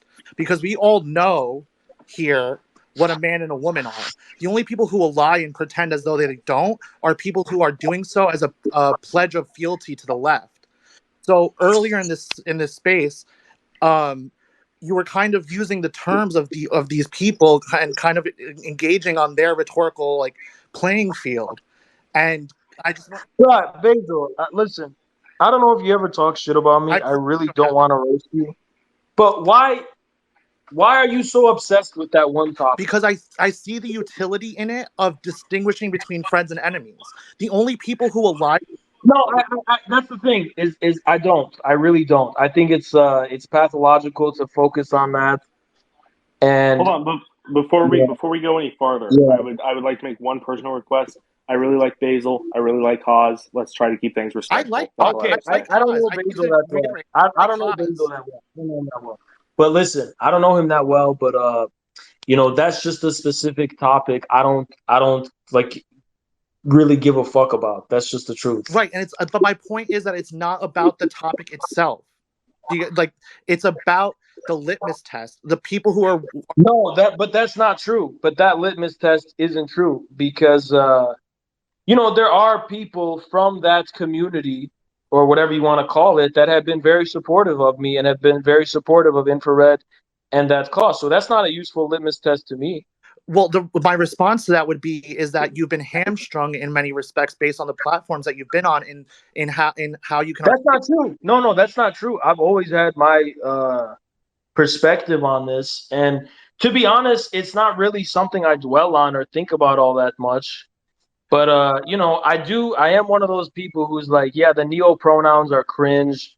I don't believe in any of that bullshit. I don't believe there's a third or fourth or whatever gender, but it's like.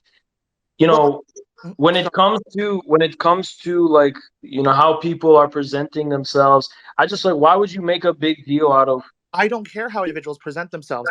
The litmus test basically comes down to the question of, like, for example, a very easy way that you could apply it is to ask an individual and say, should a man who says that they are a woman be housed in a woman's prison? It gets to the crux of whether you believe that this type of idealism should be integrated into laws and institutions. And it shows where a person's priorities are in terms of their political goals. So, for example, I Yeah, always but that's not. See, that's something I stay away from because I just don't know. I mean, yeah, common sense. It sounds fucked up, but it's like I. It's not for me to focus on. That's not something I focus on. I really don't give No, like. I don't expect anyone else to be as monomaniacal as I've been over the past year on this question. I understand it makes you look autistic and crazy and whatever, but my point is that there is utility there in that question of whether you're willing to prioritize this type of regressive idealism over the material gains of working class people in this country. So people who will disavow you. Listen. I believe in respect, and I believe in respect. You understand? It's as simple as that. I don't think it's got to be complicated any longer than that. I'm not a gender theorist. I'm not. That's not my cup That's of the tea. thing. Nobody is. No normal person is. Listen, bro. I'm a Marxist Leninist in the age of multipolarity and the post-COVID world. I'm on that Putin grind. You understand? No, I I'm get. not on that. I'm on that macro shit. I'm not on that micro shit. I'm not on that fucking small itty bitty. I don't give a fuck about shit. I care about geopolitics. And that's why I never pressed the. I care about working class movements. I care about populism. I care about the truckers in Canada. These are things I care about. I don't care about this small dumbass issues. I don't give a fuck about bathrooms or any of that shit. And that's why I never pressed the issue with you and why I don't talk shit. But I've been trying over the past year to highlight the utility of this question in distinguishing friends and enemies. And that's been my whole point. And I really hope that I really am serious when I say I have never talked shit about you. I've always actually shouted you out positively and saying my bad. I saw your profile picture, and are you with the Amy Teresa crowd? Because they talk shit about me. Those people. They talk shit about you. Yes, they do. Yeah. So that's probably why. Are you with that crowd, or what's going on with that? I don't have a crowd really. All right. Well, my bad if I falsely accused you, but I get it. Like I have a very abrasive presence online, and I get how that precedes any type of interaction I have with people. But no, we got a hell of a lot of fucking damn. How many? Look at all these blue check mark journalists in this bitch. Like, how did the Communist Party? Damn, that's how infiltrated they are. That's how fucking much they're embedded with the establishment. Like, what the fuck is going on? We're gonna go ahead and move on to our next speaker. Because Basil, thank you for the time. I appreciate it. Yeah, for sure. Our next speaker. First off, I'd like to say we are at 1,400 listeners, so we're doing pretty great. We're gonna bring on. No, that's way too. That's not a lot at all. This should be about the Communist Party. There should be 1 million people here, but the Communist Party is too incompetent. All right, well, we have Jeremiah with the CPUSA logo in his Twitter profile. Jeremiah, you're live. Go ahead, Jeremiah. Hello. How's everyone doing today? All right, bro. We're not here to discuss the weather. What's your business? I forgot. Give me a second. Are we with the CIA? Yes or no? Get this dude out of here. Are we with the CIA? Yes or no? Get him out of here. Okay, we have. Okay, there's a couple people that have been waiting to speak. Let me go ahead and try to pull it up here. Give me just 1 second. Oh, yep. All right, they're connecting. Okay. All right, we have Queen G. Hello. Queen G is live. Can you hear me? Hello. Yeah. Yeah, so I don't know you, but I've been in here for a while, and you said you were Afro-Asiatic. Absolutely. Are you from the United States? So what are you patriotic about? This is the country I was born in. I can either go back to Lebanon or I can stay here. I don't want to leech off this country. And what do you want me to do? I could go to Lebanon. I'm a dual citizen. No, listen to me. Listen to me. What are you patriotic about? What about this country makes you okay? That's like saying. What about your mother? Do you like? What's your mother? My mom's funny. She cares about me. We have like our. Yeah, but you don't attach terms. You don't attach terms and conditions to that, do you? That's your mother. Okay. So the word patriotism means that you love your country. You live in this country. What do you love about it?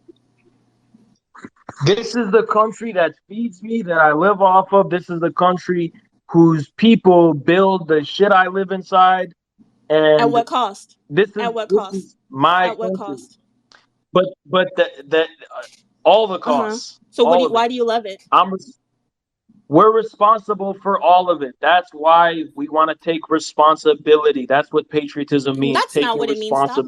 Stop. Yes, No. it is. No. Yes, it is. Patriotism means you take responsibility for all the bad too. Why are you taking responsibility for the bad? Are you a white supremacist? What are you taking responsibility? Because I want to fight for my country. That's your why I want to country fight full of white supremacists, right? Because by acknowledging the bad, you fight for your let's acknowledge country. there are how many people are listening right now? Acknowledge some bad right now. Acknowledge the bad. You haven't said anything bad about this. All right, I'll tell you all the bad. I'll tell you the bad. Okay. America was founded on genocide. America has committed innumerable amounts of genocide, atrocities, crimes. Then we can go around the world. America around the world was probably singularly responsible for the biggest causes of human suffering and the devastation from the end of World War II up to the present point. The singular sole center of American unipolar global imperialism, parasitism, underdevelopment of whole peoples, annihilation of whole people's way of life, economic terror. I mean, you go through the list, you name it, all of it. The great Satan. Right. So why do you love that? Because despite all of that, this is still a country with its own people who has unfinished business with the government that supposedly represents us. Right. You understand? Okay. I understand that. The reason why I have a problem with what you're saying. Despite all of that evil, this is still a country of what, 400 million people, right? So this is still a country that is a country. It is a people, and yes, our ruling class. What people? What people? All like of I them. need you to be specific. No, because you just said no. You just said black people have a right to not love this country based on what I live here. How many black people live here? Black people have the right to even do separatism, and I would, in a video game, I would support it. All right, chill. Yeah. Let's get back. Okay. So why do you love all of those things that you just listed? Now you're saying you love it. I don't understand this. Like there's a contradiction here. I need to figure this out. That's not what you love, because you recognize the contradiction between the material soil of your country and the ruling class and the state that represents it. I believe there's more to this country than the rotten ruling class and state that has committed so much crimes on its behalf. That's what I think. I'm not giving up on the people of this country. I'm not giving up on the American people and the American rulers. I don't think they are evil devils, and I don't think they're Satan. I think there's something that gave birth.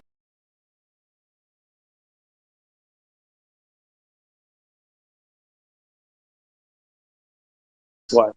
Okay, I'm just gonna make this point, and then a couple more points.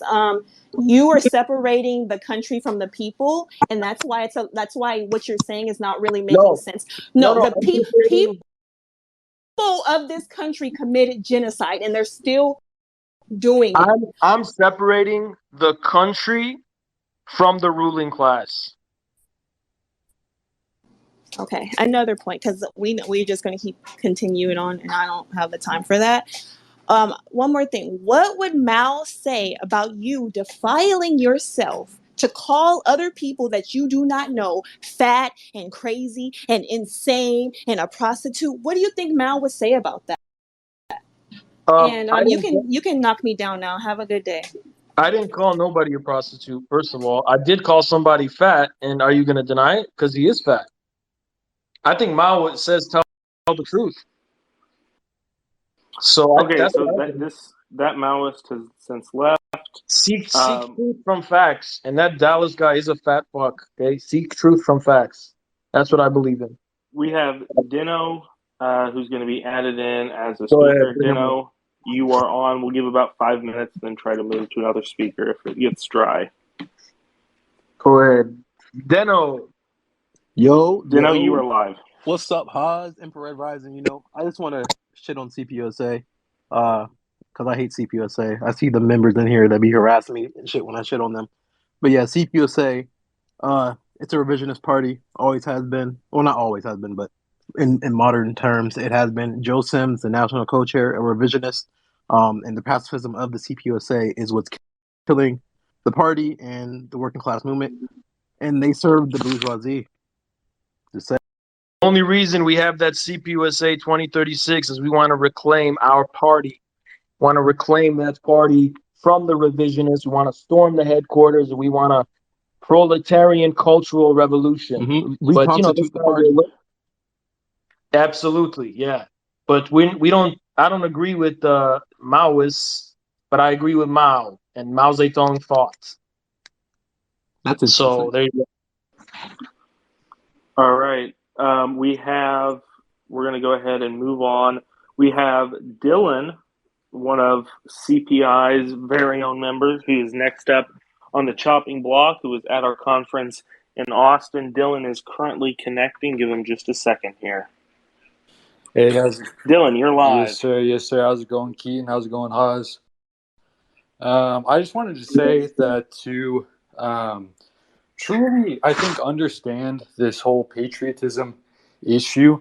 The essence of this, I think, just from what I've been hearing from Haas, is really that you got to understand that there is a world that comes before you, right? You are born into a world. You are born into a country with all sorts of structures and traditions and customs and that sort of thing that come before you. And so these, what you are born into is you. It is yourself, right? Your country is part of you.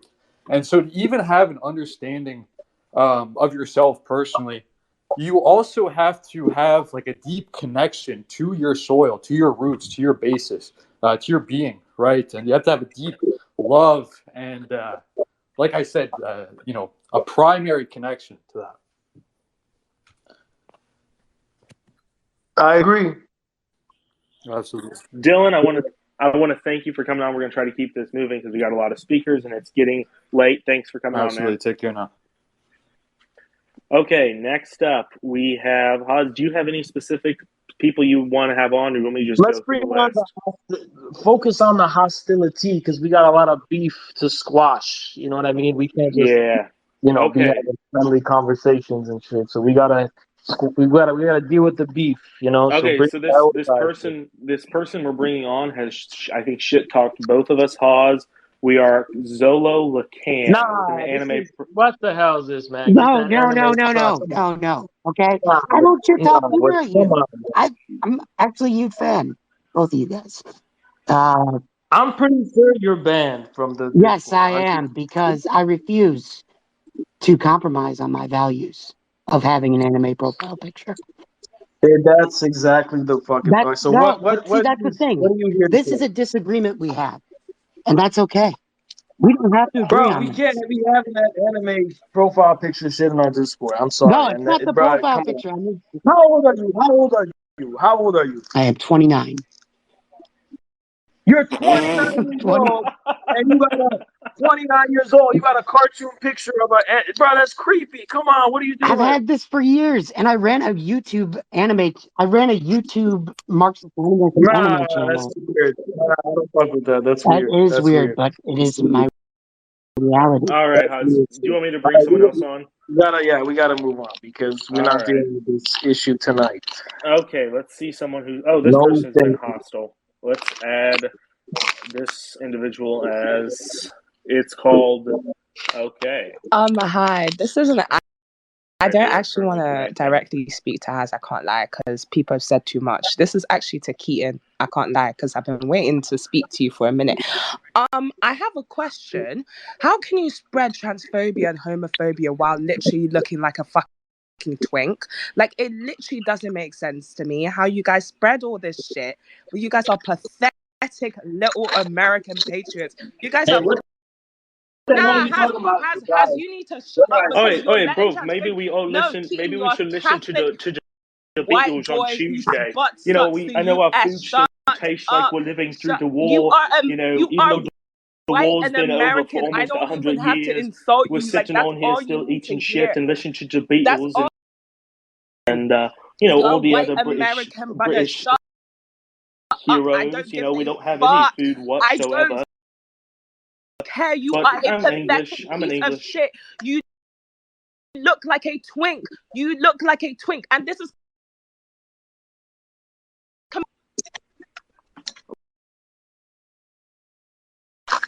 Damn. The hell was that? Some angry British person.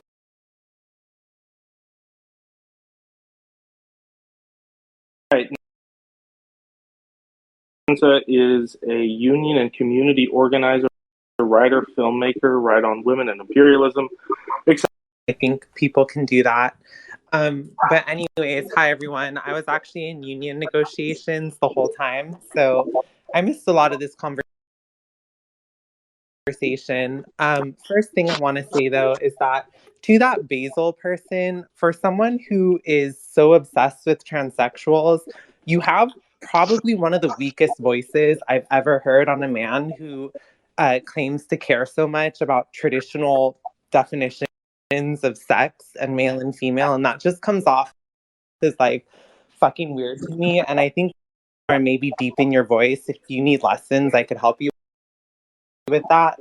But second thing I want to say is just that, you know, I think part of the problem with conversations like this is that, you know, Haz, I think people like you tend to have this very chauvinistic attitude where you sort of come in and you just attempt to start calling people out, start fighting with people. And yet I wonder, I understand, but let me ask you something.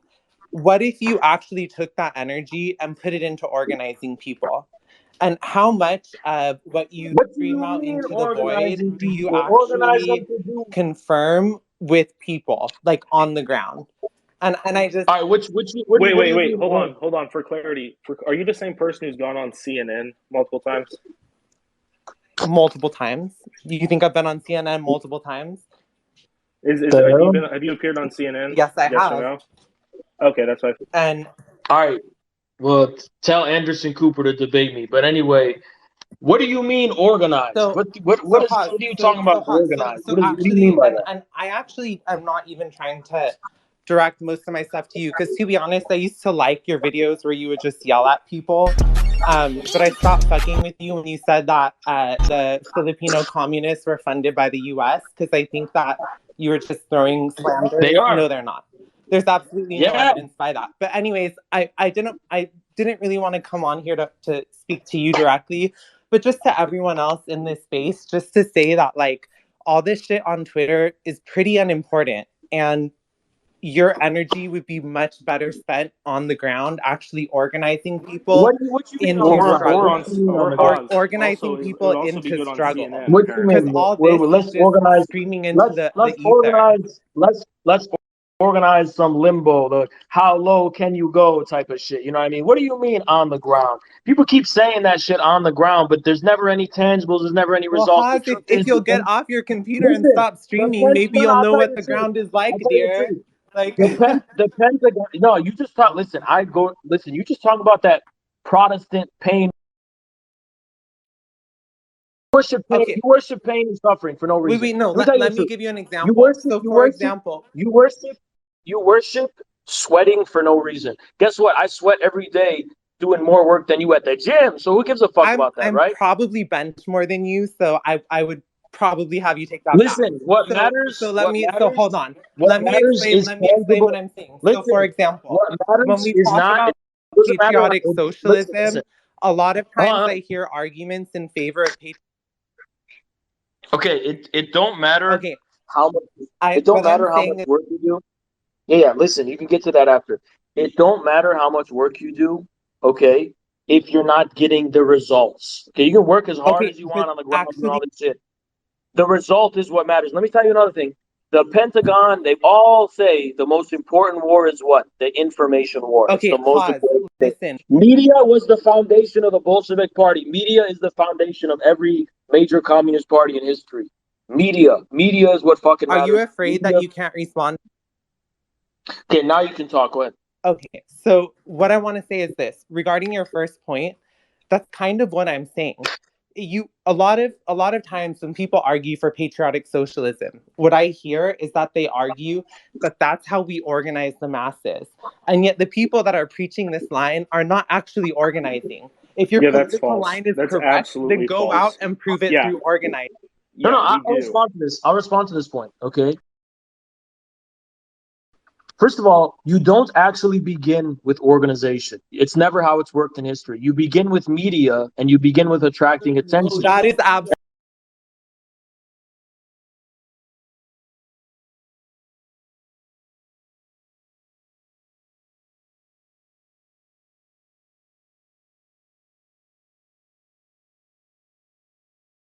And then hold on. And then That's hold on. absolutely false. No.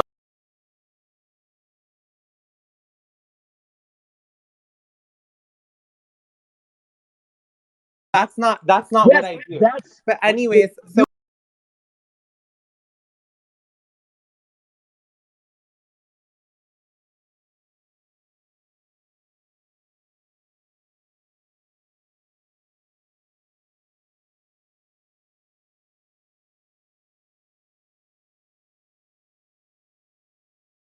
okay, no. Were competent in actually doing media, you would be able to reach so much more people to be an impetus to be able to actually organize. Okay, so people, you're not talking about organization. You're talking about agitation. No, I actually don't. That's not what I'm talking about. Okay, what do you mean by organization? Traffic. So wait, so hold on. First of all, I'm not talking about problem with people who think that organizing is just organizing one-off protests. Okay, when I'm talking about organizing, what I'm talking about is one, building mass revolutionary organizations, and concretely, what does that mean? Excuse me. Hold on. I'm gonna walk it back. Concretely, what does that mean? Give a concrete example of what it means to do that. What we do in our organization is we actually go out there, we find women who are not politicized, and we organize them. We take people who do not already agree with us. And hold on, like you said you would let me finish, motherfucker. So let me finish, please. Thank you. So we take them. Wait, hold on. We should make clear where Affirm gets its. No, let her finish. Let her finish. Go ahead and let her finish. You literally said that I could finish, and I'm getting so pissed off. I didn't do shit to you. That was him. Go ahead and finish. Well, then get a better moderator for real, because damn. Just finish your fucking point. Go ahead. Okay, so listen. What I'm saying is this, and again, I'm mostly speaking to the people here that are just listening, but all of this arguing on Twitter is really ridiculous, and I think that what people need to realize is that look. You're going to say it's about the war of information. If you truly believe that, then go ahead and continue your so-called war of information. But for the rest of us who realize that this moment is actually extremely urgent in our world, we need to get offline and start organizing people on the ground. And if you are interested in doing that, feel free to hit me up. All right, and so I would just really encourage you to get offline, get off Twitter, and actually get on the ground in your communities and organize people. Here's the problem. When I asked you, hold on. When I asked you for a concrete example of what it means to go do shit in real life, you literally gave me a fucking version of go and spread information, go reach out to women. Pause. You were literally you kept interrupting me, and your moderator kept muting me. How is that? That's a form of channeling information. Serious? Okay. If you're serious about having a discussion on organizing, then we could have one. But okay, give me an example of what it means to organize that isn't just spreading information. Go ahead. Okay, so first of all, the idea that organizing is simply spreading information is a real misunderstanding. Okay, give me an example. Okay, hold on, pause. If you want to have a conversation, it's not going to be like on your show where people just scream at each other. Like, you actually need to let someone finish. Okay, like, I let you finish. Asking you for an answer to the question. Yes, and I am trying to give you the answer. But I have to tell you something. Organizing is not simply about spreading information to people. So In what fact, else is it? the first thing about organizing, the first thing you learn as an organizer is it's actually about listening. And I think that it's actually incredibly important to understand that. Because, How and are this you goes back, and organizing this, hold people? on, and let me finish. And this goes back to what I'm saying about my issue with a lot of the people who preach this patriotic socialist line, which is that you talk about how this is what we need to organize the masses of people in the US. And yet, for people who do not organize and who therefore do not actually have their ear on the ground in terms of what people actually care about, I think that you're very disconnected from what people care about. And therefore, the political line that you are pushing is disconnected from the masses. And that is my issue. Organizing is not just spreading information. The first step of organizing is actually gathering information. But if you're not on the ground talking to people who don't already agree with you, then you will have really no idea what you're talking about, regardless of how many books you read or how So what you much told money you me can is that quote. you've told me that organizing is not just disseminating information, it's also collecting data. And that's actually what you said is Well, collect data, right? it's not, So I wouldn't so call it wait, hold data. on, And hold then on. it's also So actually recruiting people wait. Let into me finish. struggle. I literally let you ramble on for 10 minutes and let me finish now because That was your not 10 voice. minutes. Yeah, let me finish now, okay? You said it's about collecting data. That means you have to somehow prove that you're in touch with the masses in such a way that you're going to be able to connect with them. But again, the primary focus of that is disseminating information. The information you're disseminating has to evince the quality of having the same common sense as the masses. Okay, sure, maybe that does have something to do with having some real world experiencing and knowing what people like. But guess what? That is all an arm of media. That is what media does. Focus groups on media go and they see what do people. And by the way, actually, it's not even necessarily true that direct experience on the ground is the form of how you're collecting data through experience. Actually, most of the time, how it works is that being able to set trends and vibes and understand memes and understand how to connect to thousands and thousands of people is really just about being in touch, not in as far as particular on the ground experiences are concerned, because that's all vague LARPy shit, right?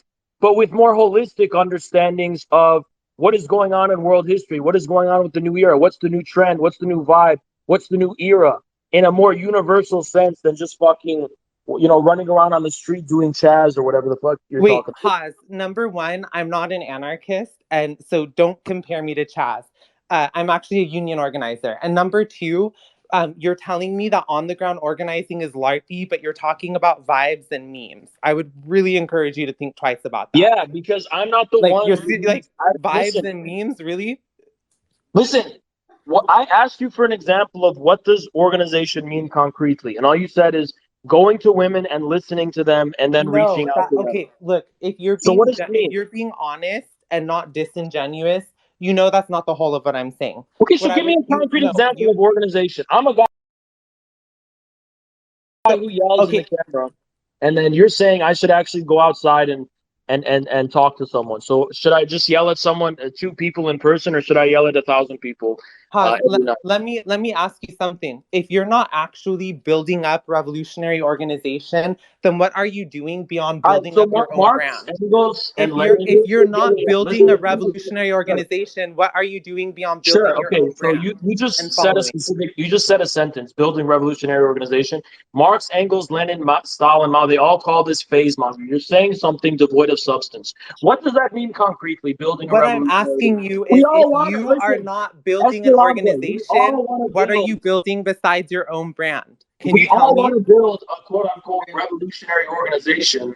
So But what what are does you that mean building concretely? besides a brand? All right. Besides a following and a brand? What are you Yeah. building Well. beyond yourself Okay, all you have to as an do is ask. individual? Hold on, all you have to do is ask. What's your game plan, Oz? Well, here's my game plan.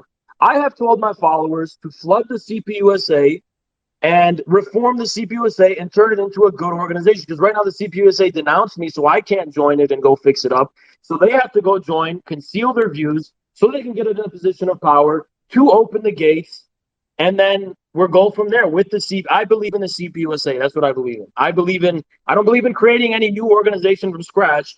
I believe in the historical institution of the Communist Party as the premier political party of the American working class. Wait, so you That's what I mean. seriously think that you are going to direct your online following of YouTube viewers to take over an organization and then become the vanguard party that will end the American imperialism and bring about socialism? You truly believe that? Yeah. Okay, well, anyone who seriously is serious about organizing, about building mass organizations, and about taking power, you could nice phrases. Nice phrases. What does that mean? Organization affirm. What does that mean? That's a nice phrase. What does it mean? What do you wait which part? I think this is what it means. I think you're gonna go. I think this is what it means. I think this is what it means. You're gonna go with 15 of your fucking friends and sit in a fucking circle and snap your fingers while you jack yourselves off, and you're gonna call an organization because you've actually expended your own time of getting off your ass and sitting in a fucking circle on the grass somewhere, and you're gonna go ahead and call that fucking organization. That's not organization. That's just putting yourself through pain and fucking work to make it feel like you accomplished something when you didn't accomplish shit whatsoever. My plan may not be perfect, but it's better than whatever vague shit you're talking about of just going with a group of people in your local community. What is a fucking local community in the age of the internet anyway, by the way? That doesn't even make any fucking sense, right? But well, the local community so disconnected from reality. You are so disconnected from reality that nobody should listen to you for political guidance. Esperanza, in any community you've ever implanted yourself in your life, you are disconnected from the grand majority of people. You can't relate to anybody in real life. You LARP and gave all these fucking phrases of being on the ground and being a real life organizer. That's just a fucking digital fantasy. You are literally LARPing. It's like Second Life. In Second Life, you're going and pretending to be a real person. You have no involvement in the real world whatsoever. You're not connected to the masses in any tangible fucking way. And yes, how would you define the masses, Haas? How would you define the masses? Jake Paul has more connection to the masses than you ever will in your whole fucking life. Jake Paul does. How does that feel? You are a deeply unserious person who has no idea what you're talking about. Jake Paul has more connection to the masses than you can ever dream of ever having in your whole life. I honestly, anyone who takes you seriously is truly a fool. You can keep saying that. Like you literally are telling someone. Nobody gives a fuck about your vegan co-op. No one gives a fuck about your vegan co-op and your activist co-op, whatever the fuck you think you're doing on the ground, real work. It's all. I actually am not into co-ops or veganism. So why don't you give me you're literally discouraging people from building organization in their workplaces and neighborhoods, and you're instead encouraging them to organize on Fortnite. Okay. Like you're shut the fuck up. I'm not encouraging anybody to organize on Fortnite. I'm asking you to give me a concrete example of organization I can recommend my followers to do, because I already have a plan with the CPUSA. So what do you want me to tell my fucking followers to do? Give me concrete examples of things I should be telling people. Let me tell you what to tell your followers what to do. Yeah, go ahead. Number 1, unfollow you. Number 2, actually speak to people that have a fucking idea about what they're talking about, because what you're doing, listen, what you're encouraging people to do. You're Jake Paul. You're literally Jake Paul. This is your answer. Haas, I just want to steal your clout. Unfollow Haas and follow me instead. Shut the fuck up. You're literally a digital. No, I actually don't. I don't need your followers to follow me. Shut the fuck up. You're no different than me. I'm just a more successful version of what you want to be. That's the fucking truth. It's actually, Haas, it's not about me or you as individuals, and that's what I'm trying to unfollow Haas, which is that you are literally only about building a brand for yourself. You are only about building a brand for yourself. You are a deeply unserious person. Okay. You are a deeply unserious person, and you have no idea what you're talking about. And if you had any sense, you would look.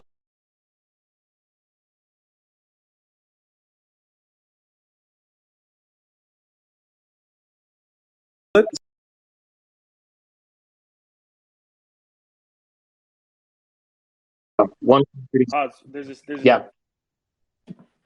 CPUSA person who wants to join. Do you want to move on to that? Okay, go on. Esperanza, can you We'll bring him on in 1 second. Esperanza, give me one example of a revolutionary on the ground doing real things. Just give me one example.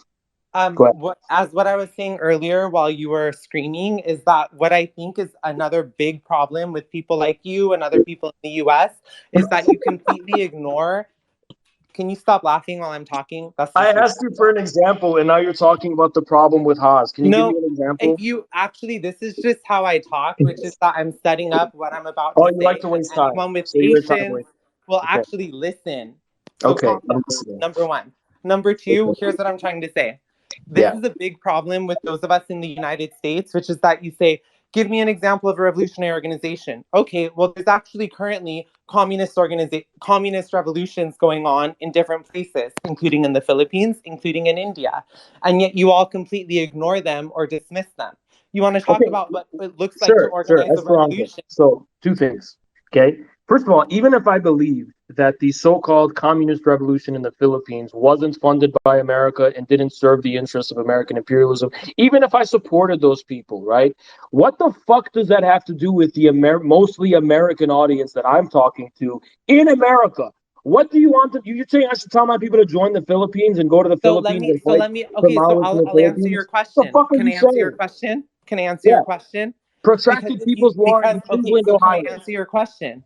Yeah, People's War in Cleveland, Ohio, right? Okay, listen, that's the whole point. It's not about fantasizing about some violent people's war that we're going to do right now. No, it's about thinking about what our conditions are. And in my opinion, can I talk? Wait, can I just finish? I will leave this space. I'm going to say one thing first. How come every time you ask leftists for meat and potatoes, they go, well, we should just sit and think about it. Jacobin, every time somebody loses, well, Mélenchon lost, but we should really think about what happened. Oh, Bernie lost, we should think about what happened. Oh, that's all you guys do is sit and think about other possibilities. The time for thinking about other possibilities is over. It's time to provide some meat and fucking potatoes. And I've done that. Are you really not going to let me finish? Like, you're literally strawmanning what I'm saying. I have a plan and you don't. That's the difference. No, I literally, here's what your strategy is. You ask somebody a question, and then in the middle of their sentence, or right when they're about to answer it, you cut them off, and then you replace it with a straw man. Don't tell me what people should think about. What should people fucking do from the Philippines? This is literally what I'm about to tell you, but you continuously interrupt me and literally misrepresent my argument. Because you know I'm an impatient. Here's what I'm saying. No, you know I'm an impatient man, so just spit it out. Please, just spit it out. Let me answer this, and then I will leave the space, and you could go on to the next speaker, okay? Okay, thank you. So, listen. You mentioned, we're going to have a people's war in Ohio or whatever. No, I think that's silly to talk about right now. But what I do think we should be thinking about is how we build mass organizations. As contradictions in the US intensify, we are going to need... Okay, you keep laughing, but listen. As contradictions in the US intensify, we are going to need mass organizations that are organized and structured. And until we build those mass organizations. I want all those things. Okay, I want all those things. Now what? What does that mean concretely? A mass organization. How do you do that concretely? Give me a tangible response, please. Okay, don't tell me when we talk about mass organizations. So listen. So do it. Okay, are you going to fucking listen, Haas? Like, can you mute yourself? Can you mute yourself so you could listen? Okay. Listen, I'm gonna give you one last chance to answer this. Okay, I'm gonna unmute myself, and I just want a clear answer. How do you? I want you to mute yourself. I'm gonna mute you and ask the simple question, and I want a simple answer. Right? How do you build a mass organization as you say we should do? How do you do it? Let me tell you. Let me explain it to you. Now mute yourself so that you don't interrupt me because I know you have a problem. Mute yourself so you don't. I'm serious. Mute yourself so you don't. You're not gonna order me around. Sorry. Go ahead. Well, if you you have no leverage. I need you to commit to not interrupting me. Are you going to interrupt me or not? If you answer me, I won't interrupt you. Go ahead. I'm going to answer you, but you need to have the patience for me to finish. Do I have that? Please. Okay, then listen. Then do not interrupt me, and that includes laughing over what I'm saying. Is that clear? Yes, no, ma'am. I'm being serious. No, I'm being serious. Ma'am. Yes, like ma'am. Either kick me out of the space or yes. Okay, I'll give her a chance. Let me give her a chance. And you could refute me after. but at least let me answer, okay? Just answer, please. Go ahead. Please get to Okay, then do not interrupt me when I answer. point. Jesus so listen, Christ. the first thing when we talk about okay, are you gonna stop, or do you need to be muted? Put yourself on a timeout for real. No, I'm serious. If you cannot stop interrupting people, put yourself on a timeout. Discipline yourself. Discipline. How can you call yourself a communist if you have no discipline? We're begging for the answer. Go ahead. I'm going to answer, but what is not going to happen is that I'm not going to be interrupted. Okay. Please answer the question. Okay.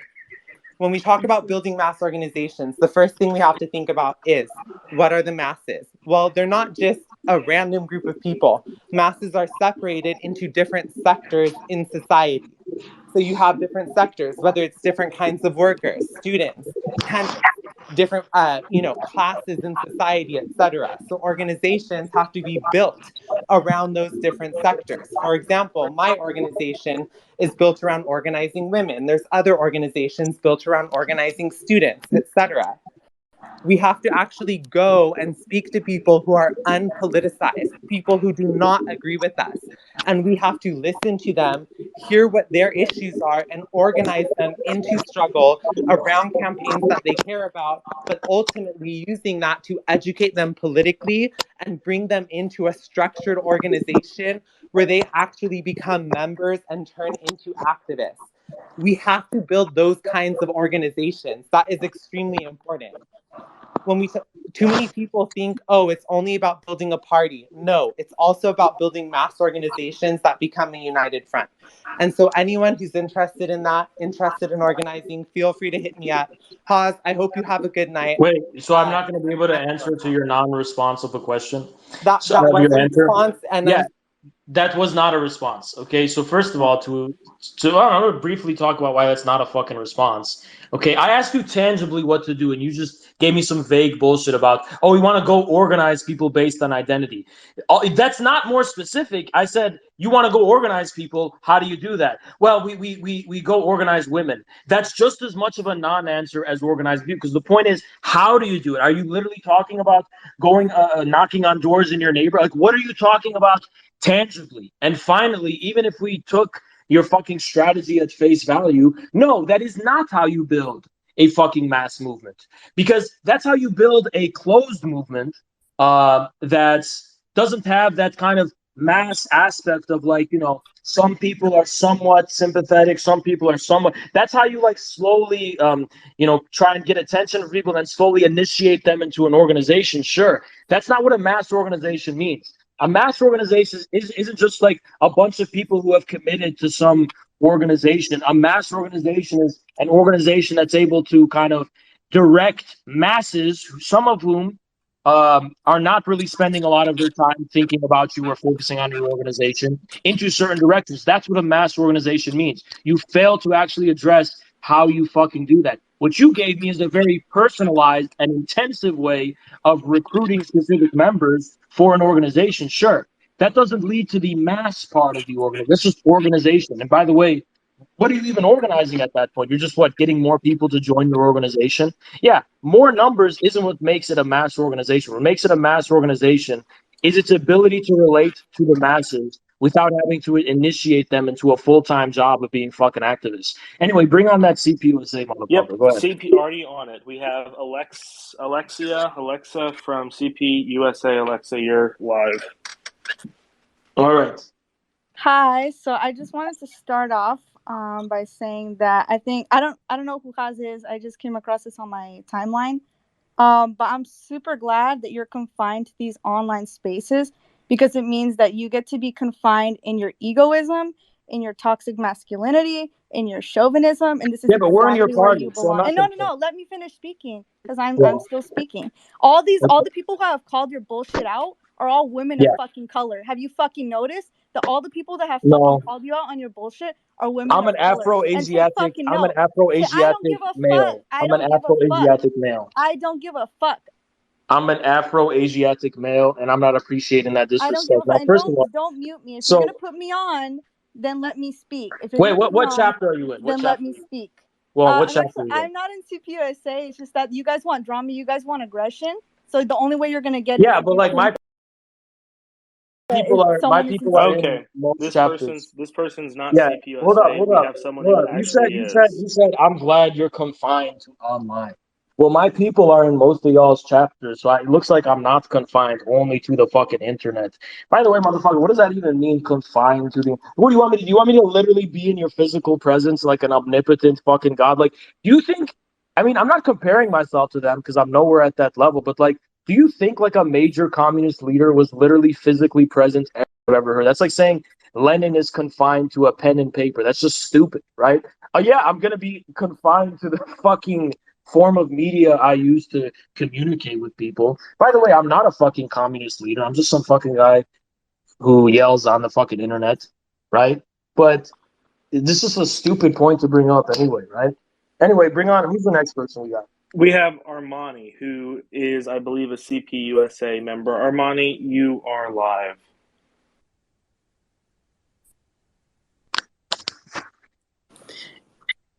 Hello. Yo, what's up?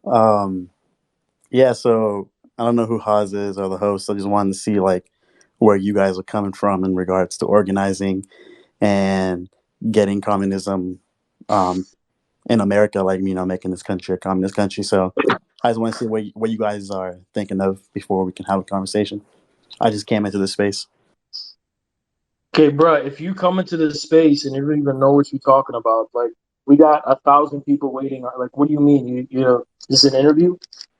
Yeah, motherfucker. Like I just said, I want to see. Would you call me a motherfucker more, Armani? You don't think you're talking with that name, Armani? I'm gonna show you some mercy, motherfucker. Because as far as I'm concerned, you a rip-off brand, motherfucker.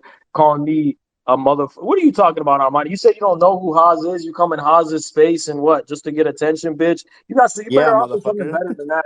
You better have something better to offer than just sit here, soak up, and waste out 21 questions. Let's ask Haas what his opinion on. Bro, shut the fuck up. Know what you're talking about before you join this bitch. I'm not here to talk to you and be interviewed by you. Okay. Adam Boyce. Bro, you are disconnected. Bro, you must be on the 7th floor of the CPUSA's indoor building because there's no reception. Go ahead. We've got Hello? Adam B. Go ahead and speak. Can you hear me? Hello? Yes, I can hear you. Hello. Hi, Haas. Hi, Keaton. Hi, Haas. Thank you for having me on. I really appreciate it. Long time caller, first time listener.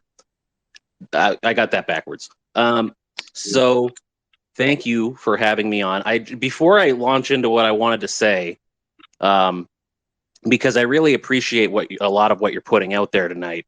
So but on a technicality, earlier when you were talking to, I think it was Esperanza, you said that you said something about LARPing in the real world, and I thought it would behoove me to point out that LARP actually stands for live action role play. So it's always in the real world because of the live action aspect, you see, as opposed to sort of like other kinds of role playing that might take place on a table or in a bedroom. Anyways, what is your point? What's your point? That was just a technical point. My point that I wanted to talk about, I just wanted to get that out of the way quickly.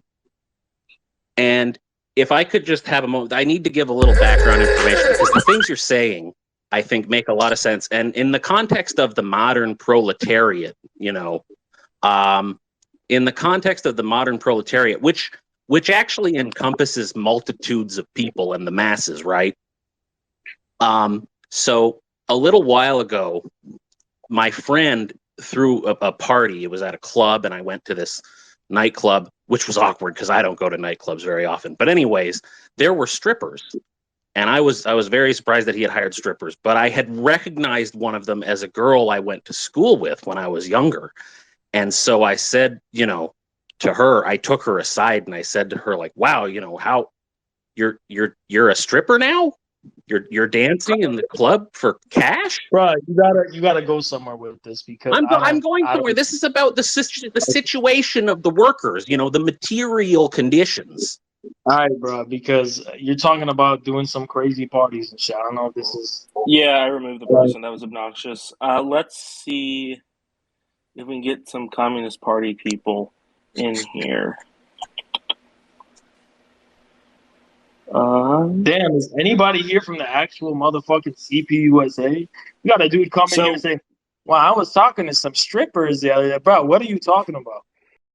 Okay, so we're adding someone who has CPUSA, Frizzo, and YCL in the bio. So this hopefully will be interesting. So this is the Terran. This is the Terran agent. This is Terran student, probably a disciple of Terran.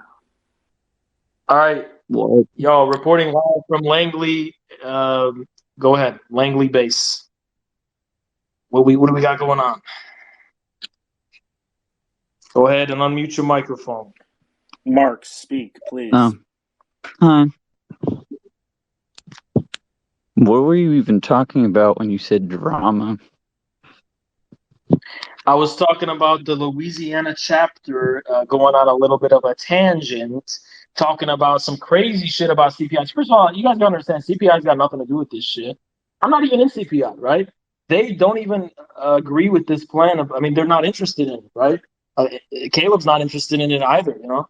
It's my idea. The CPUSA thing is mine. So there's someone, apparently my follower, who told this CPUSA Louisiana branch that it was like, yeah, you ain't shit, whatever, we're in your groups or whatever.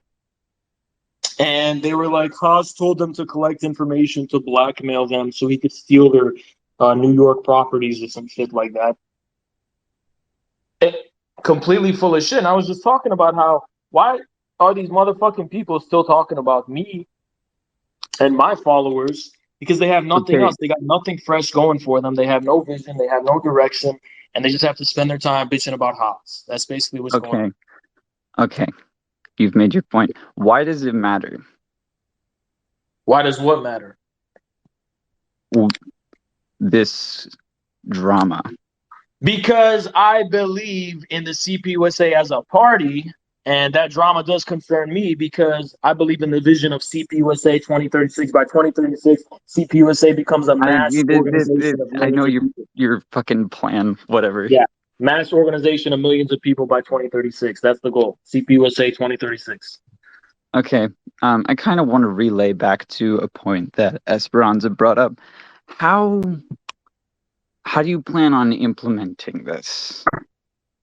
Because so far, I mean, that person was right. You are terminally online. Okay. Well, my plan is we're going to have a Maoist correction of the CPUSA because the Soviet Union collapsed. China's still here. And the reason for that is because, guess what? China was correct during the Sino-Soviet split. They were correct in their critique of the Soviet bureaucracy. And they proved to be correct because the Soviet bureaucracy collapsed. And China's still here. So we have to learn from that somehow.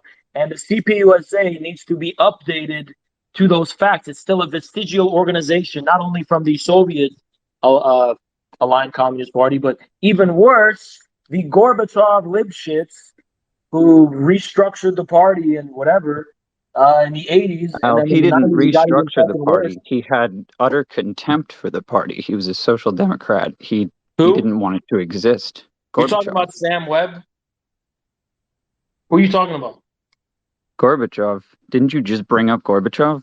Yeah, Gorbachev. Yeah, but guess what? The people in the Communist Party. Also, how did you get this far away from CPUSA? I know you were brought up Mao, but can we get back to that? So what you were saying is, are you basically saying to reconstitute the party under Maoism? I don't know. No, not Maoism. Definitely not, because Maoism has nothing to do with Mao Zedong thought. But in terms of actually turning the party into a party of the working class, yes.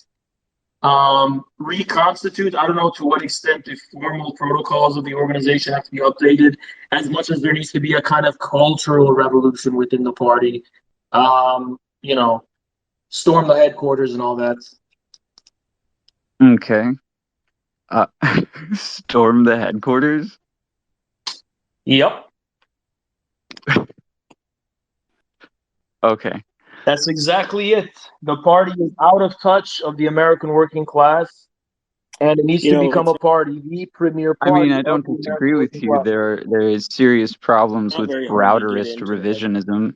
and it needs to be corrected, but I just don't understand how you actually plan on implementing this. So far, you talk a big game, but it doesn't seem approachable whatsoever. If you want to know what it comes down to, it comes down to this. The CPUSA has misinterpreted the meaning of the Popular Front to mean tailing behind the Democrats. We want them to go from a Popular Front of collaboration and being the tail of the Democrats to being the vanguard of a broad Popular Front against the American establishment.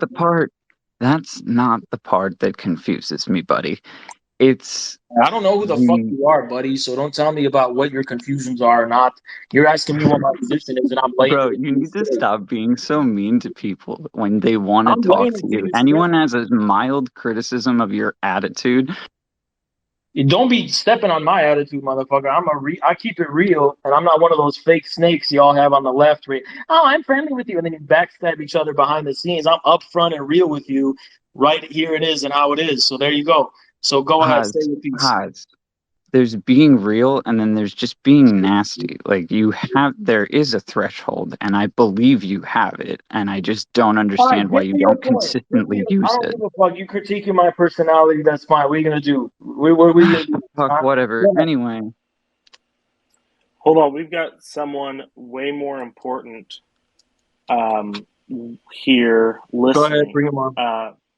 Yeah, it's a writer with, give me 1 second here, David Levitt. We're going to invite him to speak. I never heard of that guy in my life. He's an award-winning multimedia journalist with CBS, AXS, Yahoo, Examiner, etc., etc. So these are the motherfuckers that got me banned from Twitch. These journalists. David, go ahead, why don't you go ahead and accept that request? Let's hear you defend yourself. Oh wait, he didn't request himself? I don't think he wants to come on. Oh, he's not going to come on.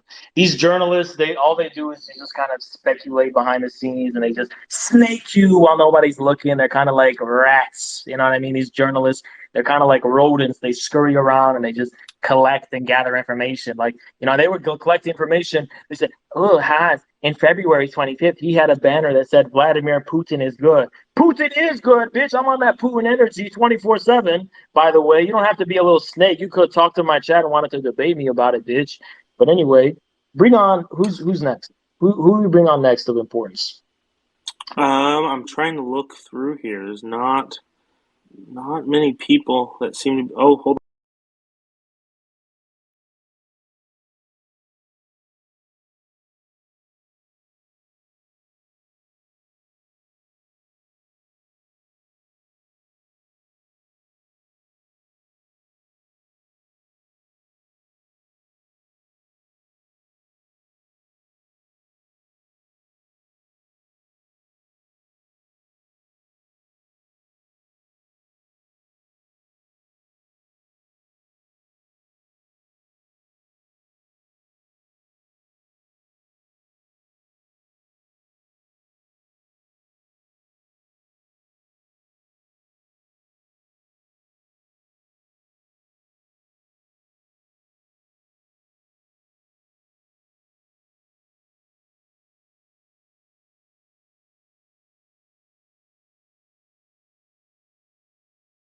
CPUSA will bring them up, Yeah, I'm trying to look through here. If speakers, if you want to help me out and react, if you're CPUSA, we can bring you on.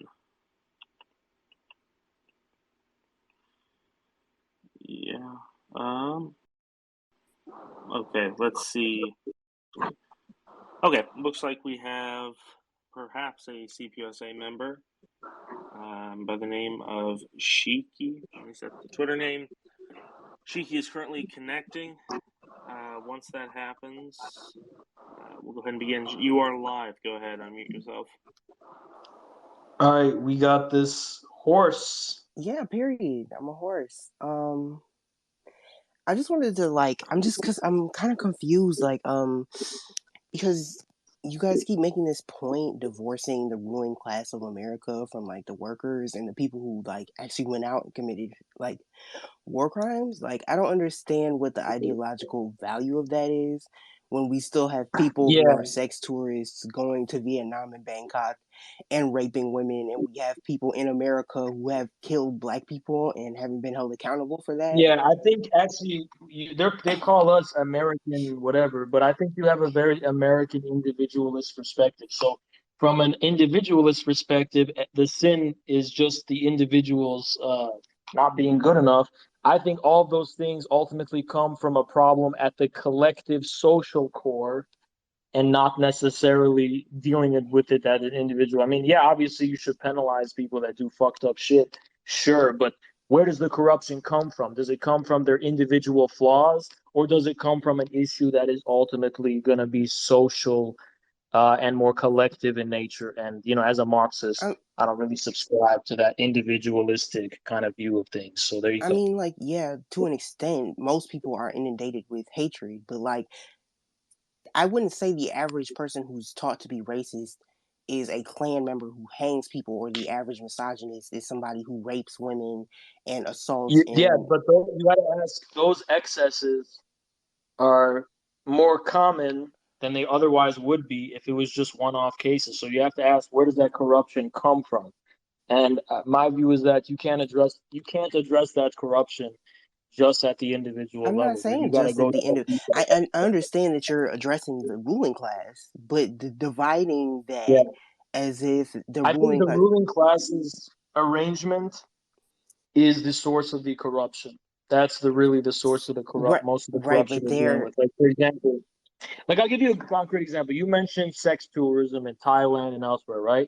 So I'll give you a concrete example of why this comes from our ruling class ultimately, because our ruling class has been interested in a international economic position of underdeveloping these other countries and preventing them to ever be able to rise to a level of kind of basic, economic sovereignty and industrialization, all that kind of shit. So what ends up happening is that these countries become extremely underdeveloped and poor, which leads to a lot of desperation, which then in turn allows these sick fucks from our country to go and take advantage of them. So here you have an international system that which our ruling class is at the top of, and which our ruling class has benefited from as the people enforcing it and implementing and drafting all the policies that lead to it, leading to the exact phenomena you're describing, right? Right, but like what I'm describing is that there's also individuals who have a vested economic interest in making sure that that stays the way that it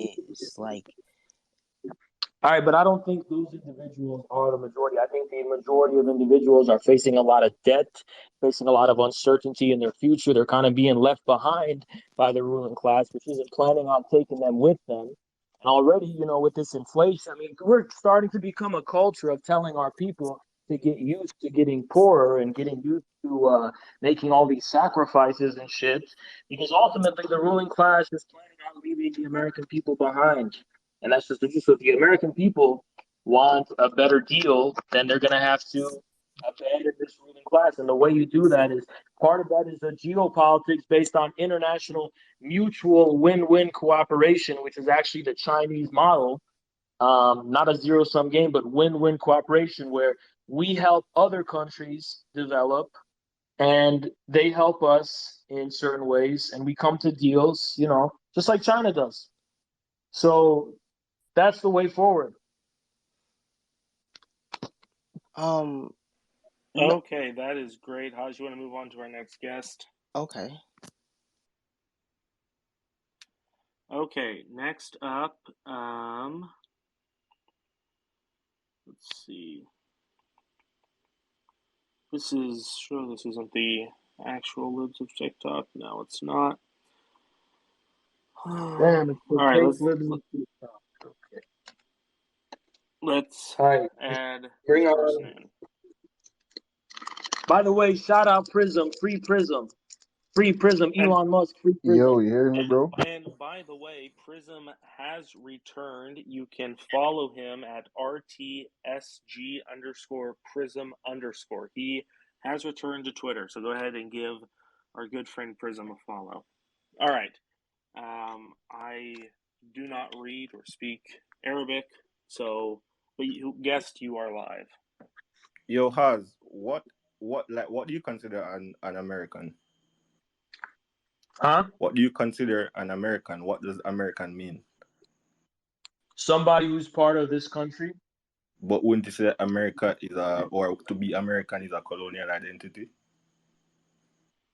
No, I'm not committed to that view because that's like saying that being a Mexican or being Colombian or being being Venezuelan is colonial because of the history of Spanish colonialism. So I'm not committed to the idea But the that foundation everything of that's Mexico and Colombia isn't the same as America. no, they're not in the same position. But So how can you then say, there is a real American so no civilization no out there. so how can you compare the nationality or the national identity of those places to America when the I foundation is can compare them. This is how I can compare them because despite the unique history of the United States in particular and the specific British model of colonialism, there was a more or less organic type of civilizational history of the Americas that can't be reduced to a top-down it process of wasn't called the colonization. Americas until the Europeans came. Yeah, but that's just part of history. That's just how history works. But that's what I'm saying. The history That is applies different. to a lot of other regions of the world. Like, you know, there's Bro, plenty stay of no. Like you don't get to jump ship. Stick to the Americas. You said the Americas. What was it called okay. before Europeans came? I'm telling you how civilizations emerge, and it's through They were change. no, bro. There were civilizations there before Europeans came. Yeah, and those civilizations have influenced still the one that we have now, especially in Central and Southern America. But I don't see what your point is. Things change, and yeah, they could happen under unjust circumstances. But to dismiss everything that's happened and just deny it all away as like one big crime is pretty psychotic, in my view. No, what's psychotic is that you don't consider it a crime. Yeah, but I do consider it a crime. But when you reduce all of it to a crime, and you're going to say there's no organic development of any civilization, there's no American anything. It was all just one artificial project. That's where I'm going to be like, yeah, that's not true. Because So you can apply that to any other place in the world. Like, what is the no, you legitimacy can't. of? No, you can't. You literally in There's your no initial place on statement, earth that's purely indigenous. No place you on earth. literally said that America is a unique situation. So how Yeah, can you then say it's the same sure. for everywhere else? It is a unique situation, but despite that uniqueness, there is still a real country called America. There's still a real American civilization. Where? I'm asking you, where? Before Europeans came, what was it called? It was not considered one civilization So how can you then say that there's an organic America? because the way civilizations develop organically is through change, not through being the same thing forever. I mean, like that's like saying, where do you think the Roman Empire came from? That was from a bunch of tribes becoming something new. Like that's how history works. No, it wasn't. What the fuck are you talking about? Yeah, it was. What do you think? What do you think? I'm sorry, not the Republic, which became an empire. The Rome. Where do you think Rome came from? Bro, you literally, obviously, you clearly don't know what you're talking about because you Okay, literally where did said Rome come from? Roman Empire was Rome formed by didn't come from the tribes. Etruscans and those tribes in Italy and stuff joining together. Bro, that was long after. That was before. What are you talking about? I'm talking Bro, about the Constitution. The Roman Empire followed Greece. That's what they did. The Roman Republic modeled itself on the ideas of ancient Greece later on Yeah, the but line. you That's true. literally just said But that they were just a bunch of tribes that came together. that's That's how Rome was founded, yes. no, what the fuck? So how was it founded? Bro, Rome was founded similar to how the US was founded. Genocide. Okay, how did that happen? The Roman Republic was founded by genocide. Of who? Of other Greco-Roman people that they decided that they wanted to conquer Yeah, and but that form was an after the empire. Republic. You don't know what you're talking about. That was after the Republic was founded. What the fuck are you talking about? The That's bro. That's, foundation. Hold on. No, the foundation of Rome was a result of the Latin tribes working with the Carthaginians and other tribes in Sicily, northern Italy, and then of course the tip of Africa. that were trying to destroy the Romans. Africa. Carthage is the tip of Africa. I'm fully aware where Carthage was. So no, Rome was born out of a push against, especially the main point here is that civilizations change and evolve through different peoples mixing together and fusing together, and that's how civilizations emerge. That's how it works. So you're saying that there's no civilization where people don't mix? Actually, no. That's called incest. That leads to basement creatures that are kept locked in the basement, and if you let them out, they go and start eating people. So yeah. So you're saying that indigenous societies aren't civilized then? No, the notion of indigenous societies as just being homogeneous and not resulting from complex processes of interaction and change is, in my view, a racist view. That's not true. Indigenous people are also the result of different peoples mixing together and changing. So no, you're wrong. That's a very racist view, actually. Bro, do you know what indigenous means? Yeah, I think you have a kind of like noble savage idea of indigenous people as like the blue people from Avatar, where they're like these pure, forest Aryans that have always been unchanging and they've been there forever and there's never been any change or history or evolution at all. And I think that's a pretty racist view, to be honest. How is that a racist view when the word indigenous literally means native to the All land? right, you know what? We can debate about whether America's a legitimate civilization or not, but let's get to the point. What do you think should be done based on your conclusion? What should I think should be done about what, America? Yeah. Burn it down. Okay, how are you going to do that? What do you mean, how am I going to do that? Organize the global south along with African countries, come together and destroy Europe and America. The only way for the rest of the world to be free is if America falls. Yeah, but African countries and those other countries you're talking about are not interested in attacking America. They're interested in attending to their own development, free from European and American colonial intervention. So they'll defend themselves and they'll kick the Americans off and they'll kick the Europeans out. But they're not interested in launching these adventures of going and burning America down. I think that's a fantasy. That's a fantasy Americans and Europeans themselves have because they have perverse thoughts that have nothing to do with normal people in the world. You say you're from Lebanon, right? Yeah. How the hell can you be from Lebanon and think that people don't want to burn America down? Because even if they have those feelings, realistically, they don't really have a plan to do that.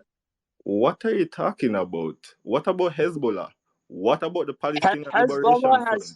Hezbollah what about all the other liberation movements that have... let me tell you something about Hezbollah. Let me tell you about what Sayyid Nasrallah himself has said. No, you want to talk about this, so let me tell you what Sayyid Nasrallah, Hassan Nasrallah himself has said. He has said Hezbollah, first of all, has nothing to do with him. They don't want to attack America. They don't want to interfere in America. They don't want to go to America and attack America. Also, they have nothing against the American people. They just oppose the American government's meddling in the Middle East. This is the worst example you can use. They don't want to attack America. They're against they condemned 9/11 and acts of terrorism against America. So you just gave the dumbest example ever. Those people don't want to attack America. They want to defend their own land. Those people want to defend defending your land in the modern context, which is a fight against, is attacking America. You can't fucking mute me, bro. Because I am not American. Because Hezbollah has no I am not one of those white people that's going to come up here and stop talking, bro. I'm from fucking Jamaica. I'll book a plane to Ohio right now and come bust out here. I don't even know what you're talking about. You're talking about a bunch of fucking nonsense here. You're saying that man. You're saying shut the fuck up. You're saying Hezbollah wants to come to Cincinnati, Ohio. All I'm telling you is that's bullshit. That's bullshit. You're saying you will see me in one of the... So how are you gonna do it? How are you gonna do it? Go ahead. How are you gonna do it? You will see me in one of those CPI meetings with an AK-47, just like UP Newton. Yeah, you're a fucking psychopath. And an infrared target right on your forehead. Boom! Bust out your brain cell then. Yeah, get rid of this guy. Get him out of here. Get him out of here. This is a Fed. Clearly a Fed. Who the fuck talks like that but a Fed? That's a serious revolution. That's a serious person. You're gonna tell me that's at best it's an anarchist. That's an anarchistic mentality. No serious person would ever talk that way. You know, you can just tell. That's either a Fed or it's an anarchistic child that is talking a bunch of nonsense. Nobody's gonna take you seriously. You talking that crazy shit like that, motherfucker. So bring on. Hans, yeah. I think I'm gonna have to get ready to go to bed. I'd like to thank you for having me on. I'd like to. Caleb Maupin's currently listening. Dust James. There's a couple lurkers in here as well. Jules. So anyway, this was great, Hans. I can't see all these requests, so I would like to get another co-host. Thank you so much, Keaton, for being such a good co-host. I want to get another co-host. Can we get another infrared person or a CPI person, whatever, to co-host to bring these people in? Or let me see. I can't see. I only got 4 requests, so I can't really see these requests, which is a damn shame. Federal interference. All right, let's see. All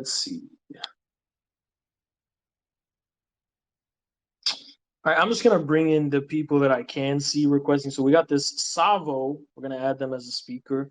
So go ahead, state your business, Savo.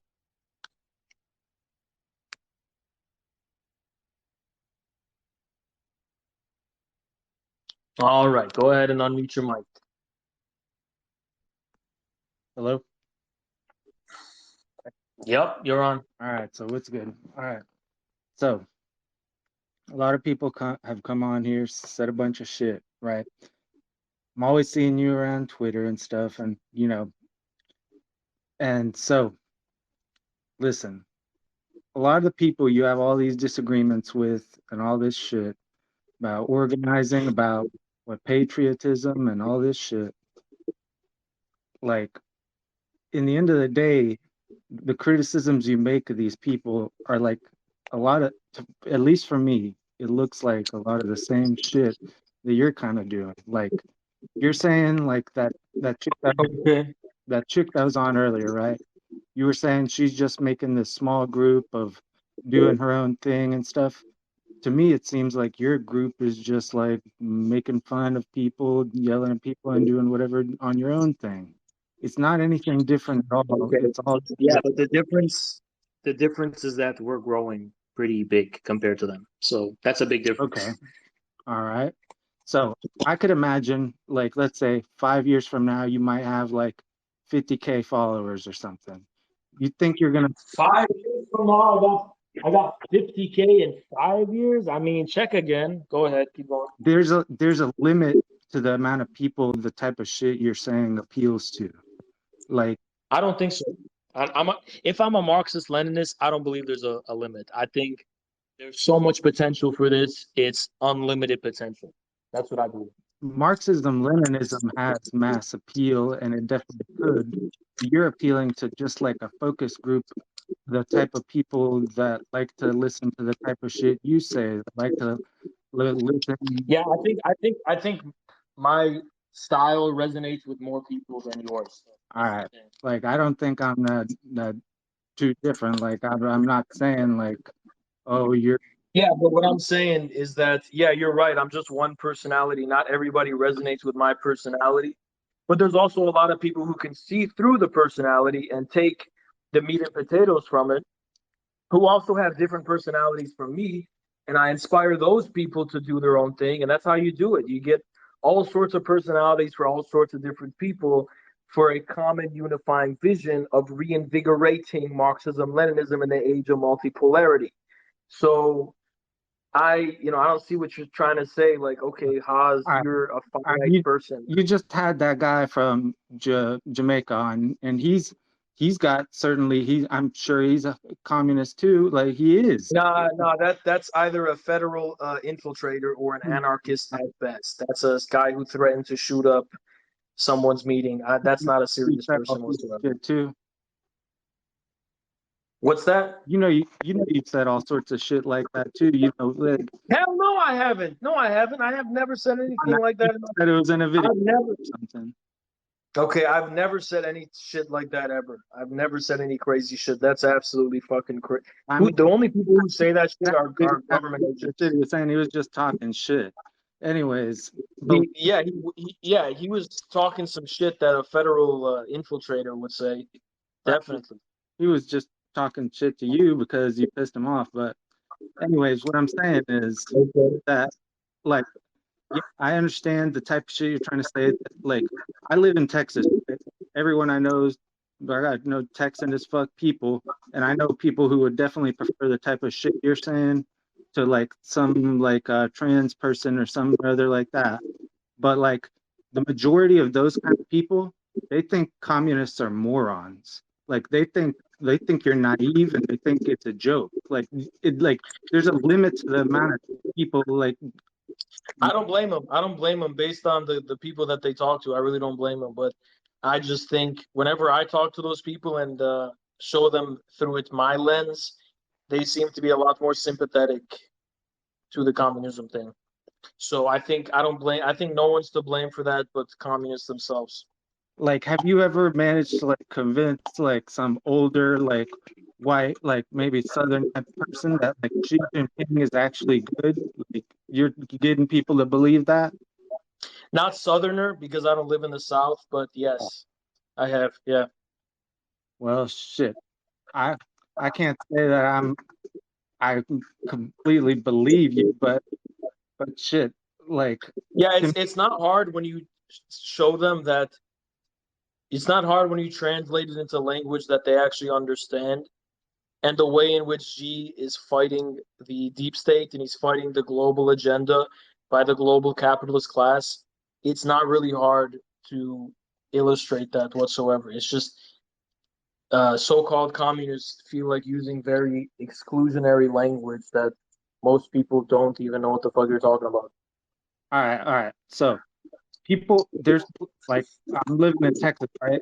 And you know the majority of people that the type of shit you're saying might appeal to, like when you're talking shit to a lot of these people and calling them whatever and ever a moron or whatever, and like they'll agree, but then it comes down to that their whole political ideology has been formed by like the Republican Party, just how you believe like CPUSA or whatever is following the Democrat Party or whatever. Yeah, that's an idealist view. So I don't think it's one-to-one the same because the Democrats specifically are a party of the institutions, the party of the institutions that engineer people's behavior, whereas the Republicans kind of just pander to people as they already are, telling them that, yeah, we're going to defend your liberties and we're going to defend this and we're going to defend that. Whereas the Democrats are kind of, they position themselves as a party of social change where people who are more educated and institutional, so it's a completely different scenario. One is a party that dupes the masses as they are by pretending to be one of them and also in a lot of ways appealing to their ignorance. And then another is a party that does not appeal to the masses in any capacity whatsoever, but appeals to those kind of segments at the top of the masses. I mean, it's a divided country. They're both appealing to people. Like what the fuck do you mean? Like they're just picking different people to appeal to. They're both bullshit. But one people is the people as such, the popular masses. The other are special interests, like urbanized, educated, whatever. Do you think the Republicans actually give a fuck if people are getting abortions and stuff? They're just using these that type of shit. They don't give a that's not relevant to what I'm saying. Sure, but that's not relevant to what I'm saying. I don't know. To me, it just seems like you've picked a different group, like that it's the same shit, but you've chosen to believe that it's something different. Like you were asking that girl, what's organizing, what's all that. I'm not gonna say she's doing something super like revolutionary or anything like that. I don't know shit about what she's doing, but like I think the way you said that she was delusional or whatever for believing that she's gonna do something, I think it's the same shit on your side, bro. No, it's not, because I ask her for concrete things and she gives me nothing. And when you ask me for something concrete, I can give something to you. As concrete as you're gonna take over the CPUSA and specifically listeners of mine who agree with my perspective and who just vaguely agree that we are Marxist-Leninists, we are communists, we believe in the Communist Party, for reasons I've talked about extensively already. But if you want to boil it down, it's basically that you have to have the discipline of believing in the historical Communist Party. I think a lot of the problems with the American left is they're all splinters from the Communist Party. I think that time of splinters and factions is over. We got to reunify the Communist Party, whatever. just So anyway, some shit just appealing so to so those people will join the Communist Party who has already. So first I told them to join the party. Then the party decided to denounce me. So I said, join the party and practice taqiyya and, conceal your allegiance to infrared in order so that you can rise through the ranks and then basically open the party up. Can you not see though how like you can go in here talking about being a patriotic socialist with all this shit, like people are fucking communists out here, and then you start talking about a patriot. Listen, I don't know why you keep bringing up the patriotic. Yeah, I don't know why you keep bringing up the patriotism. That's not relevant. That's not even a discussion. All Marxist-Leninist parties and states in history have been patriotic. It's not even a discussion. That's not the main issue even. The main issue isn't even patriotism, it's populism. It's not even about patriotism in particular. It's about a specific way in which leftists or communists or socialists view the relationship between institutions and masses, right? Because they have an idealist view. That's not a Marxist-Leninist party is actually doing populist things. Well, that's the Sino-Soviet split, right? Because the Maoist view is not the same thing as the revisionist view by Khrushchev and the rest of them that basically gave rise to these elitist, very much reformist and institutionalized parties throughout Europe and the world that disconnected from the masses fundamentally and decided to seek refuge in the educated and urban professional managerial elites. So that's the thing about knowledge. History or anything right now. Like what I'm trying to tell you is that there's millions of people throughout the earth, typically right wing, that consider themselves populists. They vote for populist parties and people that are saying a lot of the same type of shit. You don't know. I recommend you read some Alexander Herzen, who is a big influence on Lenin and the rest of them. And you clearly don't know what I mean by populism. You think it just means agreeing with any populist, which is not what it means. It means being able to relate to the masses and understand the masses as a material force over and against. The Republicans were the populist party compared to the Democrats. Yeah, they are compared to the Democrats. Absolutely. What are they doing?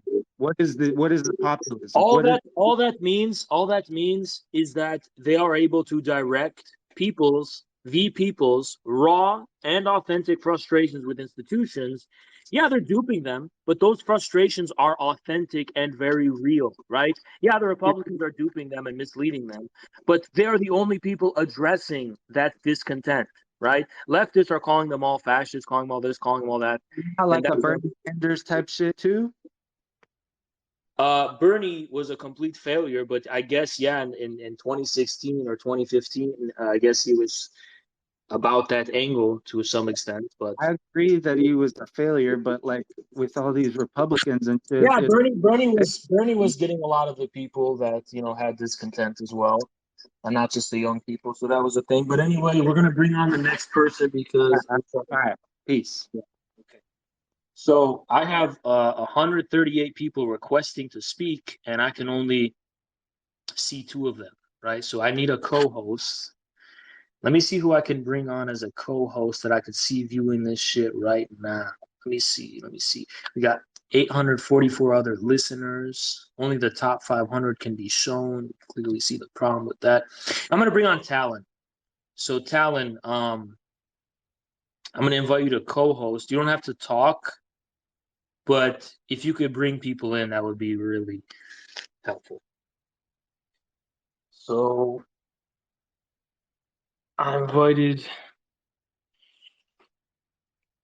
All right. So, Talon, I invited you to be a co-host.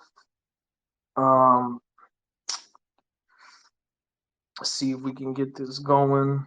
In the meantime, we got Mash DP.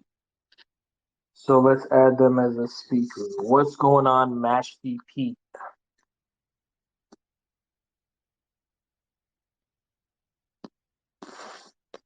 Hello.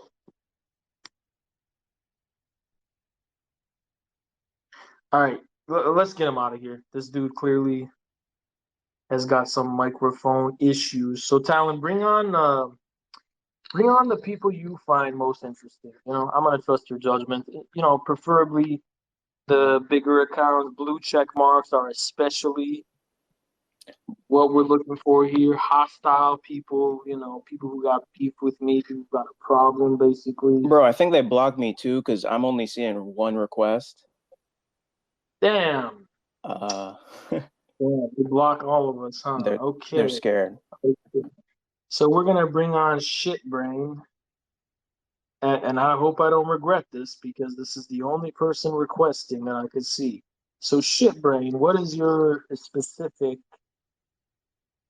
problem you got going on besides the fact that you apparently a shitbrain? I'm gonna Ezra. Maybe Ezra can see. Invite the co-host. All right. So, Shitbrain reviews. They have taken back their quests. So Ezra, you don't have to speak, but I just need people who can see like the requests because there's like 100 requests. Right, can you hear me? And I can only. Hello? Yeah, Shitbrain. Yeah, hello. Sorry, there's an echo. I'm in the bathroom right now, hiding so I can speak. Right. So, I think I don't know if you saw my DM while I was trying to get on, but I'm a Russian citizen and I consider myself a leftist. And I just want to know why exactly, because I don't really know a lot of your content. I kind of see you on social media sometimes. Why exactly do you like Putin so much? Why do I like Putin? Because right now he is the symbol of Russian sovereignty and the Russian world, and he's getting all the flack for Russia. And what the hell is that music? That's the music in the bathroom. I don't know how to turn that off. Here, I can turn off my headphones. Maybe that'll help.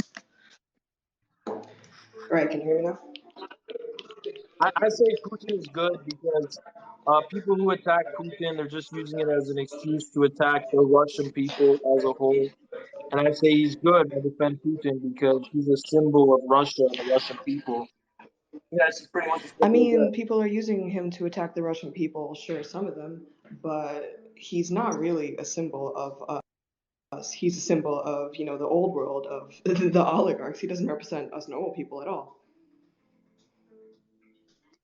Yeah, I mean, but he does he is the official leader of Russia on the international stage. If you want to ask me, I do like Zayuganov better, whatever, but he is the leader of Russia right now. Well, I mean, he's the leader of Russia, but how can you say that he's the leader of the people if he is pretty much unelected at this point? We haven't had a fair election for him in who fuck knows how long. He's been the president my whole life, and I never voted for the Yeah, fucker. but somehow I just doubt that that's the case. I don't really think the elections are rigged.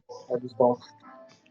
I mean, I don't know. I don't know how to tell you with concrete evidence that they are. I don't have the evidence either, but I can just tell you that from living again in Moscow my entire life, that he is not a popular person among regular people here. Yeah, but even if that's true, like Moscow really isn't Russia. It's like the most liberal part of Russia. So.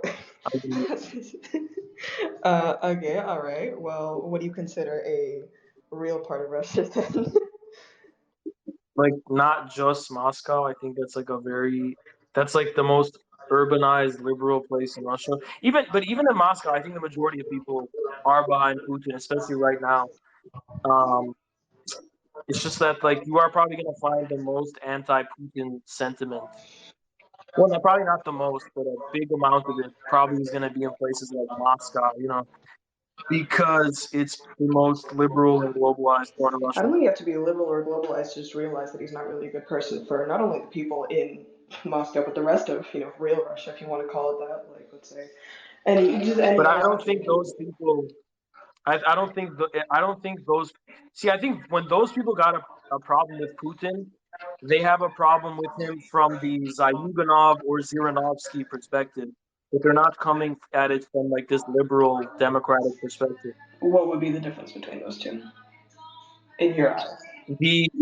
Because the Zhirinovsky and Zyuganov opposition are still ultimately behind Putin in his foreign policy and his squabbles with the West and with the liberal dissidents or whatever you want to call them internally. But they disagree with him, from the left, or in Zhirinovsky's case, from the right, whatever you want to call it. But they're not really doing it from like a liberal democracy perspective. Well, I mean, it's kind of hard to, or not, it's not hard, I'm not gonna be all like moral about it. It's just weird, to hear people outside of the country who really, like, how much do you know about what's been going on in Russia for you to support Putin, over the last, let's say, 20 years that he's been in office? How deep are you in this? Because it seems very let surface me tell level. you this thing. You see Putin as the world leader. That's what you see Yeah, him as, only the world leader. because I'm an American and my country's government and media is attacking Putin, so I'm defending Putin. I'm not in Russia and I'm not speaking on internal Russian politics. I'm speaking on the geopolitics. So it's as simple as that. I mean, you're speaking on geopolitics from, again, a very American perspective, and it kind of seems, you've always kind of railed on. Yeah, because I'm an American. Yeah, you're right. It's an American perspective because I am literally an American living in America. And my country's government and media is attacking Putin unjustly. And you can say whatever Putin's problem you want, but the way that my country's government and my country's media is attacking him is based on a bunch of bullshit. So to that extent, Putin is good. Now, internally within Russia, you can have a problem with Putin from the communist perspective, or whatever. That's legitimate. But I look at the Communist Party and what they're saying, and they're behind Putin. Oh, no!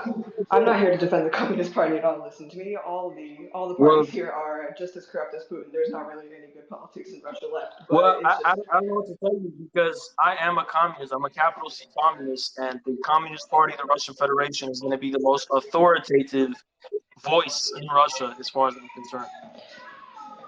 I mean, it's just, you say you're an American and that you support Russia from the stance that America's kind of shitting all over him, and so you're going to support Putin. But that just kind of seems like, you're being very surface level about it. You don't really care about what he actually does. It's just you're being contrarian to what your government's telling you. No, I'm not. I'm positively defending the way Putin is defending Russia and Russian interests against my government's imperialism against Russia and NATO's imperialism against Russia. So you can say whatever you want about Putin. Outside of that, I don't really care. That's the extent of the significance to me. I can say whatever I want about Putin, yeah, because he doesn't really represent the Russian people like you say he does. But okay, you know what? All right, let me give you earnest advice. Then you can go to Russia and make your peace in Russia. I'm in Russia, buddy. Okay, you can be in Russia and you can do what you want in Russia and whatever, and good luck with the Russian people and convincing them whatever you want to convince them. I am not in Russia. I'm not here to meddle in Russia's affairs, and I have nothing to do with internal Russian politics because I'm not Russian, right? So if you think Putin, don't come and convince me Putin's bad because Putin's the leader of Russia. Go and convince your fellow people that he's bad. I don't think they agree with you from the looks of it, but if I'm wrong, then all right. Well, if they do agree with you, then I guess I will be proven wrong when Putin gets overthrown this year. So okay. All right. Okay, and that was a useless conversation. All right, we got two in the queue that I can see, Voidborn and Pesto Mime, so I'll bring in Voidborn. No, wait. We need hostile people. They all block me. They all block me. All right, I'm gonna make Voidburn a co-host then. I can't even see him right now. I cannot even see him right now, but let me see. Voidborn, where's he at? I can't see him. I'm gonna make him a co-host, and I make Pesto Mime a co-host as well, so that they can add people.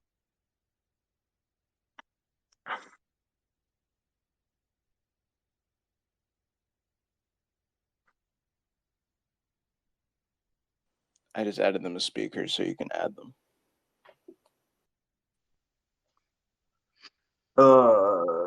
Okay.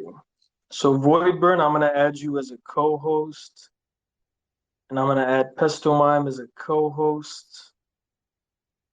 All right. So if y'all can add people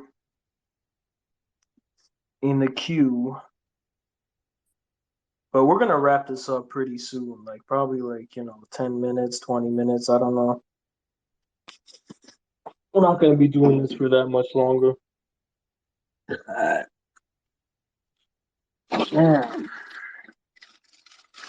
right, so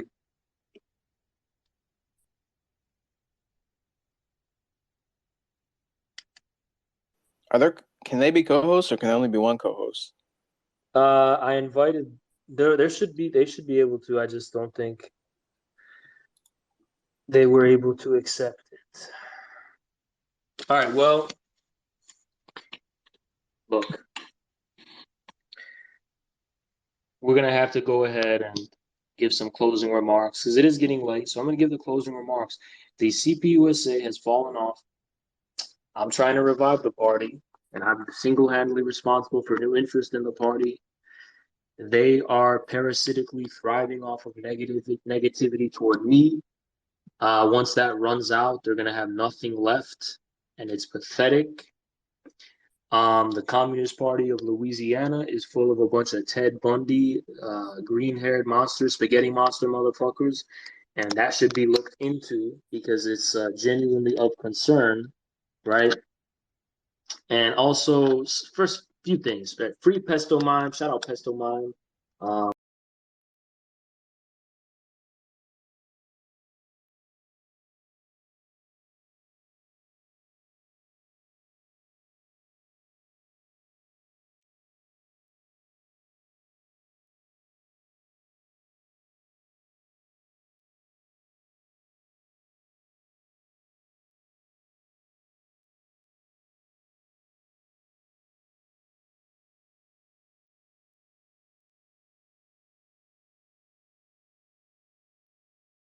Call me a Kremlin propagandist, bitch. I'm a fucking American U.S. citizen. Don't fucking call me a Kremlin propagandist. I may see you in court, bitch.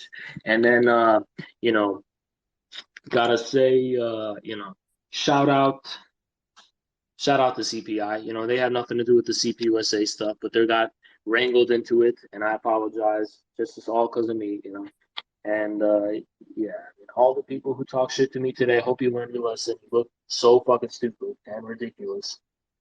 And let's end this on a positive note. So I got one more thing to say to everybody, one more piece of advice about how you really organize in the real world instead of using, because we don't actually have to use the internet, guys. It's not the information age. The internet don't matter anymore. It's just, so I'm going to give you the secret to how to organize in real life and be a real revolutionary. So the first step, what you got to do is basically